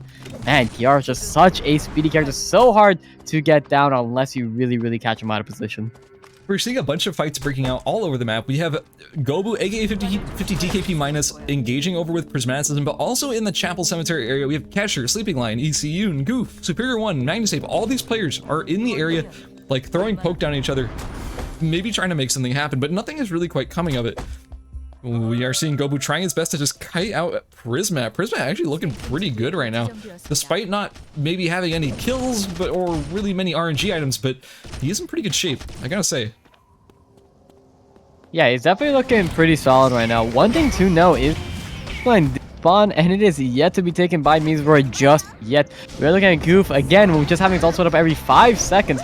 Every time we look at this man, he just always has that ultimate available to him. Sleeping Lion going with the re-engagement. Does whiff the tire just barely. That's going to cost him quite a bit of fuel here. Wait but a Sleeping second. Lion does not care. Sleeping Lion is engaging, or is chasing through the red. He really doesn't care here. Goof is low, and he knows the ultimate is down. This might be a kill going over to Sleeping Lion if he gets the slow with the wall. It misses just barely. The E misses as well. Remember, guys, that bike will still be on cooldown, but he pats backwards by accident. Goof goes down, and Sleeping Lion picks up another kill. He's on 3 kills with a Scotty already? My lord, Sleeping Lion, you are looking rather nice at the moment. Also, Prismat or Water, no, Prismat gets the wick, and Water Fudge is trying to take this fight. The ultimate lands on Prismat's really low. It's really gonna be anyone's fight. Any second, Water Fudge ends up taking it. So that wick buff, no longer on the map and not a factor here in the final round. Ooh, Water Fudge, good looks out there with the finished mithril armor and the Celt already. I've been hearing a lot of Razzies in the past saying that it is not worth shifting off of that Electron Blaster to go to the Celt, but Water Fudge says, no, I want to be on that Celt. Yeah, I mean, Celt is still quite a strong item. Even if you are not getting as much damage over time, the initial burst is going to be absolutely ridiculous to deal with. And when you are dealing with a squishy mirror match like a Razzie mirror match like that, well, it's gonna come out and just give you a little bit of an X factor to come out on top. And well, we just saw that happen right now. Water Fudge with that Celt was able to take that fight. Ooh, this is looking a little dangerous for Meesroy. The E is going to drop down. ECU going in. Ooh, looks like the Q may have whiffed here. The also drop it down. Get it on the dagger skill too. Yeah, the Q is going to go back in, but that is all the damage he has. ECU will be dropping to Meesroy. You hate to see it as a Shoichi fan, don't you, Tom? Unfortunately, ECU was not able to find the damage that he needed. He was on the Amazoness, and Amazoness just doesn't do a whole lot against Meesroy. Wait a second. He picked up a Force Core off of ECU, or at least the materials to make a Force Core. He's already on a Frag Rack. How does this... I can't. Every game, man, every game. Like, he doesn't get Wake for the first time ever, and he's still just like, there's a Frag Rack. It just keeps happening. How does he keep doing it, man? He got a blessing from Burr. Feels like, hey, look, you are going to be incredibly attractive. Also, you're going to get a Force Core every single game. Meesroy, here you go. Have fun. Meesroy looking good right now. Our only Cathy player, but really showing why they are so renowned on that Cathy Aethers. Ooh, gonna be catching Magnusape in Chapel. Magnusape maybe seeing his first game not hitting the final zone as 3 players. They're all jumping up and versus right there too. Oh, Magnusape, my heart goes out to you as he does end up falling. I believe that was a versus. Oh no, Versal is not up at the moment. Casher in a lot of trouble. Aethers sort of dictating the target, bursting one person very low before everyone else jumps on them, trying to get that kill. Casher jumping over the wall, trying to get away, but he will probably end up going down here as a burst. He's out of him. 1, 2. Okay, whatever. Ult works 2. Now, Aethers is bursting a burst quite hard, but the fear does land. A burst being forced into the red as Aethers is showing why Rapier Fury is actually so good at the moment. Look at that burst. Yeah, that damage is absolutely insane. A verse, and well, Hedgen in general just doesn't really have a whole lot of a health pool to work with. And of course, one thing we know about Fiora is that the initial burst they have is absolutely devastating. That was an auto attack into a W. Half their health gone. A verse is deleted from the final game here. That will leave 7 players remaining, guys, for the final game of the solos final for the ERCL. Skaz, who do we have left here? Ooh. We currently still have Meesroy TV, who was, before this match, I believe, in first place on the standings. So this, now that a verse is done, because he was in second, this is still a very good shot for Meesroy taking this whole thing. We have Kyoya, Aethers. We also have Sleeping Lion, Water Fudge, Gobu, aka 50 DKP minus, our only Nadine player left. We also have Superior 1 on Emma. It's still anybody's game, and a lot of these players are in the top 6 in terms of ranking going into this round, so it wouldn't surprise me if it was still anybody's game to take first place. Yeah, it wouldn't surprise me either. I could see any of these guys really taking that final circle, but again, we still have some time before that final circle is even introduced to us. We're only on day 4 right now. We will see that final circle, be announced in the next zone, but with that being said, players can always die off. With less players being on the map, less chance of you being third party. As long as you do have some vision with you, you will be pretty confident taking some of these fights. Namely, something like those Sylvias or that Rapier Fiora. Absolutely. Also, one thing to point out here is that both of our Sylvias are still alive. This is a character that has been seeing a lot of good performance lately on the ladder. And yeah, this is clearly showing you why it's so dominant. That incredible chasing potential, that incredible kiting potential with the slow wall, the knockback, the bike form, everything about it, doing so much work at all stages of the game. Now, we're seeing Mia's TV. He does not have Wick buff despite having all of these incredible items, getting chased down by Sleeping Lion, who is in incredible shape at the moment. Yeah, we're seeing Sleeping Lion going in with the bike form. Beautiful dagger skill from Mizor, just stalling out the bike just a little bit. And we are seeing Mizor pretty much just topping off there with the lifesteal and some food ticking. But Sleeping Lion will be getting third party by Superior, but it doesn't matter. With Sylvia's recent changes, once you're level 16, get rank 3 in that bike, your bike has 0 cooldown. It is going to be so hard to ever catch Sleeping Lion and really kill him.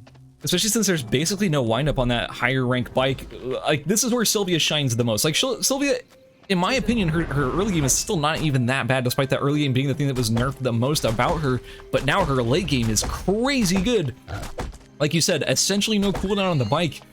Like, almost instant wind-up time and even faster speeds in general. Like, man, Sylvia's in such good shape at the moment. When it comes to disengaging and engaging in that late game, Aethers, our only Fiora player, our only Fiora pick of the whole entire finals, is trying to fight Emma and finding out why it is a rather difficult matchup, as Emma is able to, like, just blink away from you, kite you, put down a lot of caltrops. It's really rough, man. Yeah, it's a very hard matchup. Emma, just against pretty much most melees in general, it's just she has so many tools against the caltrops, the polymorph, and just a very strong ways of guaranteeing that damage is very hard to ever deal with the Emma. And Aethers, that's probably one of the only matchups that he knows, well, he now knows that he can no longer take. But along with the rest of the guys here, we are seeing this final zone be pronounced, and it looks like it will be forced. We're seeing a massive convergence over here to the area to only 2 players not here at the moment. That will be Aethers and Sleeping Lion. Looking like Aethers is trying to go a bit on the aggression here. He knows that he could ton of damage if he's able to get on Sleeping Lion, but again, Aethers isn't very tanky, only sitting at really 2,300 HP. Oh, the squirrel trap setting up a farm over here. Yeah, Gobu's got the web down, making sure that no one gets into his little area that he has, you know, sort of cornered off for himself. Honestly, like, that's the sort of optimal way to play Nadine in these situations. Make your nice little safety net that no one can push through.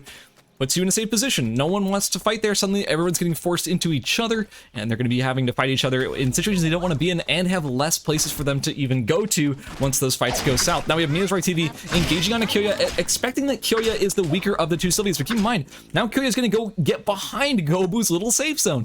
If he wants to get out of here, he's got to go through like 5 squirrel traps. That is unreasonable.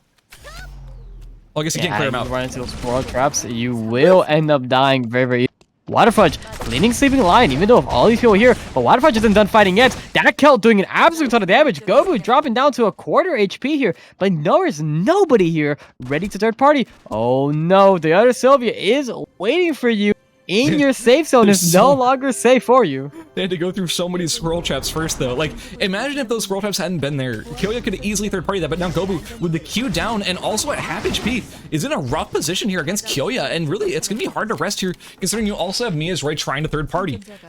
Oh my, how does this keep happening? Aethers takes down Waterfudge over here at the top, despite this, honestly, really rough matchup for Aethers. He does end up getting the kill there. A good kill by Aethers. Mizray pushing Gobu out into the red zone as he is forced to find a new safe area. He finds this bush over in the top left, but remember, in a minute and a half, the zone will close down to just this final square. And at that point, all these players are going to have to funnel down the top left side of Forest and maybe fight each other along the way. Yeah, it took a little concerning here for, well, really everybody. I mean, right now, of course, we lost to Sylvia just a moment ago, but right now it's looking like kind of in a nice position. Of course, Gobu with all those stacks from earlier hunts is going to be looking kind of nice. They have the squirrel traps, but those squirrel traps are not going to be anywhere near as effective against someone with this much attack speed like Aethers versus someone like Sylvia who doesn't really have any attack speed to their name. Mia's were just kind of sitting on the sidelines, just wanting to get some boars, while Superior just says, I don't want any of this noise. I'm going to just wait at zone and let you guys come to me. Also, I have to say, like, if you're noticing that all 4 of these players are still here, at this point, I would almost just make a mad dash for the final square, because that is where nobody is aside from Superior One. Now, Aethers is pressuring Kyoya, trying to get a quick kill here, taking him really low, but it looks like it might be Aethers who gets 1v2'd here between Gobu and Kyoya, but Kyoya dropping really low. Now, I think Gobu sees this as a chance to maybe kill off Aethers while he is the most vulnerable. Both Aethers and Kyoya are going to be forced to go into the red zone of Avenue to try and teleport out. Kyoya with like no max HP, or sorry, no remaining HP, and almost no timer to work with Aethers, with only 20 seconds left on his timer. But now Gobu and Mizroy, they're stuck at the top of Forest with only 5 seconds left until the zone closes. Gobu, there's no time. Really you gotta awkward. go, buddy. 26 seconds. Oh no. It looks like I can only imagine Gobu is very greeting for that food. He possibly didn't have any. Beautiful Aethers suture. gets the kill. The beautiful suture threat from Mizroy holding him in place, and in the end, it will be Aethers who gets the kill, but my god, Kyoya did end up going down there. A beautiful stun by Gobu. Aethers dropping very low. He is only 5 seconds in the zone. He gets the kill, so he gets more timer. Mizroy has only 7 seconds. As long as he can stall it out, Gobu will end up winning this fight, but it's not going to matter. Mizroy gets the kill. It's a 1v1 between Superior and Mizroy. I've seen this fight before. Yeah, we've seen this fight before, but again, now we're seeing Mizroy down to 2 seconds, and he is missing some components, but Superior is still looking quite strong. I don't know if Superior is able to get the damage down. We could see a turn here, but right now Mizroy with the beautiful suture is gonna take Superior down to just a quarter health. Gonna force Superior out of the zone. Superior does have way more time. Mizroy! Mizroy? What?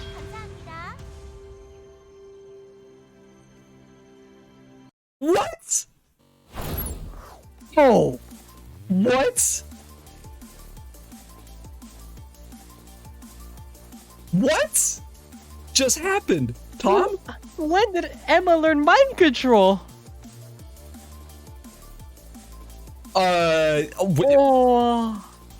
What? Okay, so, well, I mean, that's gonna be a win for Superior One. Congratulations. That was one of the strangest endings I have ever seen. This tournament does not stop surprising me, man. It is non-stop. What? I have words. I have nothing. I got nothing. I don't know what do happened you even there. say about that? What?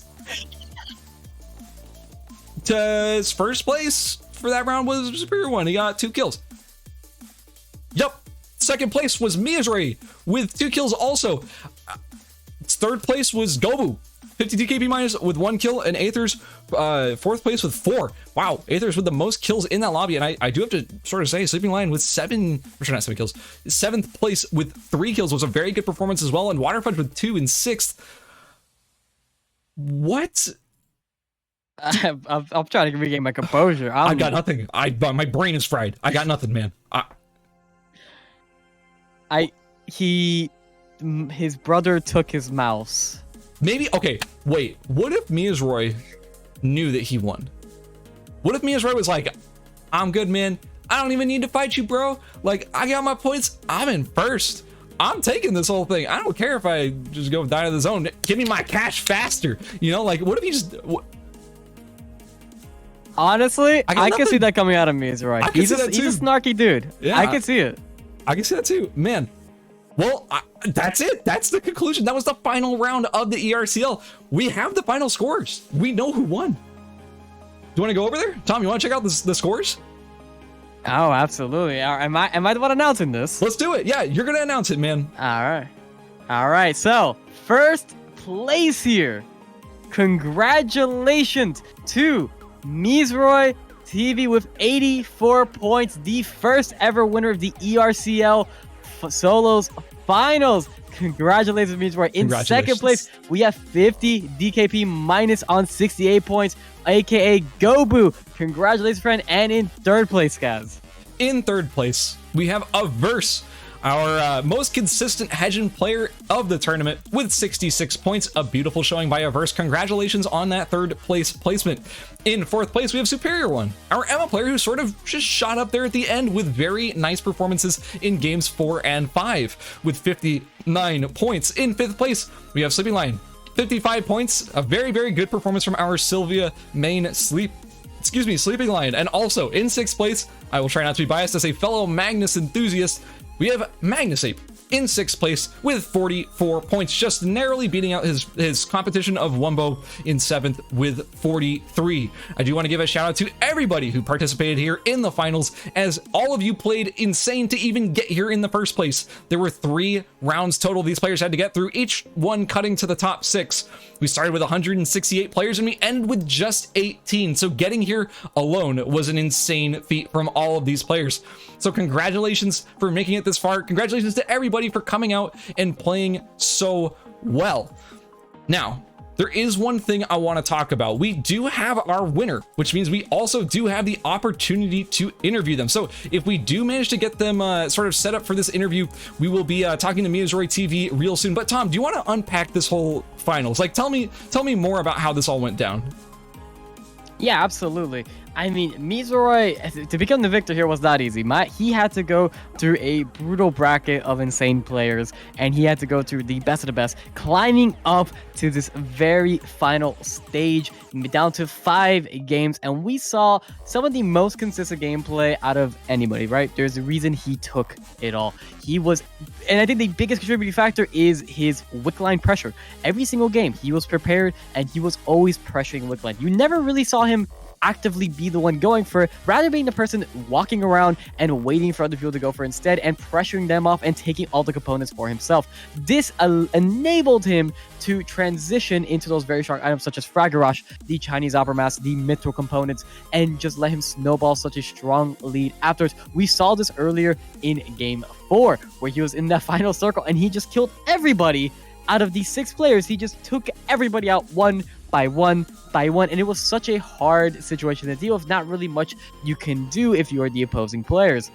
But I mean, aside from Mizoroi, we have to give credit to where credit is due to the other guys here. Averse with the hedge and play having a very, very, very rough final game, really only able to gain that 1 kill, but we saw him have an insane pop-off game himself, getting 6 kills, bringing down to the absolute brim of his timer the following game, and just crushing it throughout this entire tournament series. Same story with him. We saw him during the qualifiers just sweep through his bracket. It didn't even look remotely close, and he was definitely one of the favorites to take this, so his placement is definitely not much of a surprise to anybody. And lastly, I do apologize there. Lastly, in 2nd place is somebody, wow, if you do play the game at a higher level, you probably see him quite a bit, is Gobu 50TKP minus. Has been absolutely in love with that Ballista Nadine lately. He's been labbing it, he's been going out, he's been testing in every single mode. It is his little baby. He just loves that thing. Okay. And he put on, again, fantastic showing. Real quick, I want to interrupt you. We do have our interview lined up, so I'm going to be pulling him into the channel. Let's talk to Miyazori, our champion of the ERCL solo finals. Miyazori, are you there, my friend? Hello. Hello. Congratulations on your 1st place placement. How did you feel about your victory? I feel really good, actually. I wasn't expecting much, because I mean, I don't think Kathy's that good of a pick in competitive play, but I actually impressed myself. You did a fantastic job. You were very consistent throughout the entire tournament, and honestly, like, man, that huge pop-off win in the 4th game, and I'll call it a 2nd place in the 5th game, but what on earth happened there at the end of the 5th game? What happened there? Let's just say I thought I had more than 2 seconds. Okay, so it was an accident. It was an accident. Yeah, I was trying to stop his rest, but then, yeah, I kind of forgot. I respect I do that it. a lot, actually. I respect it. Honestly, like that. Hey, that aggression is kind of what I've come to expect out of you. Your play on Kathy is very, like, it's a pleasure to watch because you're always so consistent. You always are on that frag rack, like every single game. Like, you're always pressuring Wick at the right times. I feel like there's no sloppy play coming out of you whatsoever. Was there anything that you prepared for this tournament? So was it like for the finals, like specifically to beat this lobby, or did you just sort of come here to play your best game, not really paying attention to your competition too much? I just played my best game, honestly, because I do this in ranked games too. I just try to transition to frag whenever I can, because it basically doubles your damage, and I just play for RNG items, kind of like a Nadine. Yeah, honestly, like when I had played like a lot of Kathy on her release, I sort of had that same feeling of like, I feel like a strong character, but as soon as I get that frag rack, I'm like, I am a character now. Like I have that double damage. I have so much more agency to chase people down. Like I could see why you would want to do that for sure. One more thing I wanted to ask you was, this is the first ever ERCL. You had to go through 168 total players to get here and emerge victorious. How do you feel right now? Dude, I don't know how to feel. I'm like freaking out right now. Are you like shaking? Are you nervous? Yeah, I'm shaking. I was shaking before the tournament, and I'm shaking now. That's really cool, man. As a relatively like newcomer to the ERBS scene, you have taken the scene by storm, and you were the first ever player in North America to hit Titan, which is an incredible achievement in of itself. And now you're the first ever victor of the ERCL. Congratulations, man. Do you want to give any shout outs or plugs or anything before you go? I would like to shout out Tomsorcer. He definitely he improved my Kathy play because I run into him a lot and then I just slap him. Tom, are you just gonna take that? I swear. Okay, I will. Can I pull up a match history? Because I'm gonna pull up the one from yesterday. You know, he gives me a confidence boost for this tourney, I think. Aw. I'm blocking him after this. It's so sweet. Sort of. Do you want to maybe plug your Twitch, your socials? What's where can people find you? I do stream. Yeah. Do you at stream? Me is Roy. I try to stream. But yeah, it's just me as Roy. That's pretty much it. Cool. Thank you so much for coming by, man. We appreciate you coming here, showing us such amazing games, and thank you for talking to us here at the ERCL. We hope to see more of you in the future, especially in future events. I hope to even see you in some of the team tournaments too, because I'm not sure I've seen you. I've seen you kind of grinding lately. I believe was it with Water Fudge on ladder? I play with Tony. He's Tony. Yeah. You guys have been doing really well in the duos ladder too, so I look forward to maybe seeing you guys in some of these team tournaments. But thank you so much for joining us, and we'll catch you in another tournament, man. Thank you so much for hosting the tournament as well. Yeah, no problem, man. All right, we'll catch you later. Thank you. All right, bye-bye. Okay, so I believe that is gonna be, unless we have any more interviews. Hey, let me double check to see if we had Gobu on deck. Do we have Gobu? But yeah, so dude, Mizray, like I expected good things out of him coming into this, but I'm thrilled, man. I'm actually thrilled. No, he played absolutely out of his mind, and even though he did have to put a little jab into me, despite me farming him earlier, he definitely has been incredibly consistent throughout all of these games. I mean, first player NA to be Titan, probably gonna be one of the first ones to reach Immortal, I'd take a guess, if he can still manage to get those games. But man, he played out of his mind today. I couldn't be happier for him. Okay, so we actually do have Gobu as well, ready to be interviewed. So we're gonna pull him in here and talk to our Nadine Menace Gobu. Gobu, are you there? Hello, guys. Hey, how's it going, man? So you just placed second overall in the first ever ERCL. How are you feeling right now, man? I'm feeling good, especially since like the first tournament you did, back when it was still branded as ERCS, I kind of qualify. So this kind of felt really refreshing for me because I just felt like I kind of wanted to prove myself since I didn't have any performances to back up what I know is my high level of play. Yeah, and so you've been bringing, like you said, you kind of struggled over there in the ERCS, which was sort of a bad feeling, but here in the ERCL, like I just talked to Mizray about this, you went through 168 players to get here, and even amongst the best of the best, the cream of the crop, you were there in second, which is a very fantastic performance. What got you there? Was it your homework? Was it your studying? Was it your grinding? Was it your character pick? What was it that really was your key to success? I think it was just a lot of the grinding I did.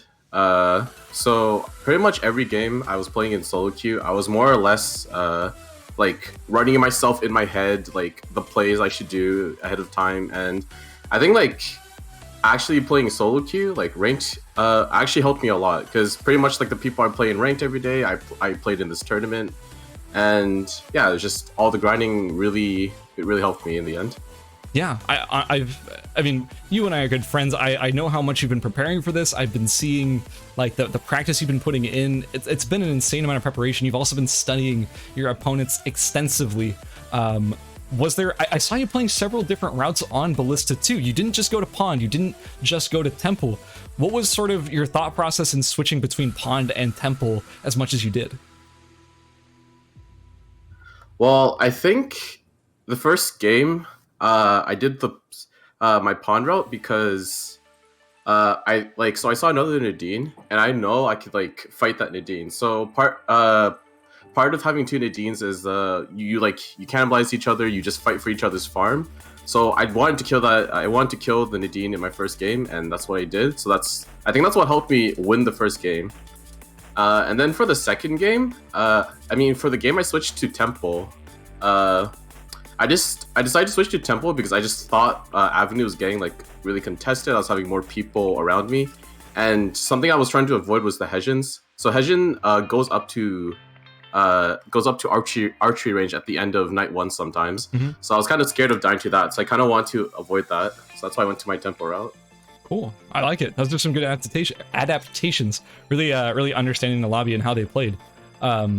So going into this final set of games, was there any person in particular that you were like kind of trying to avoid, or was there anyone that you felt like you could really like go after? Like, were there any routes that you were really trying to contest?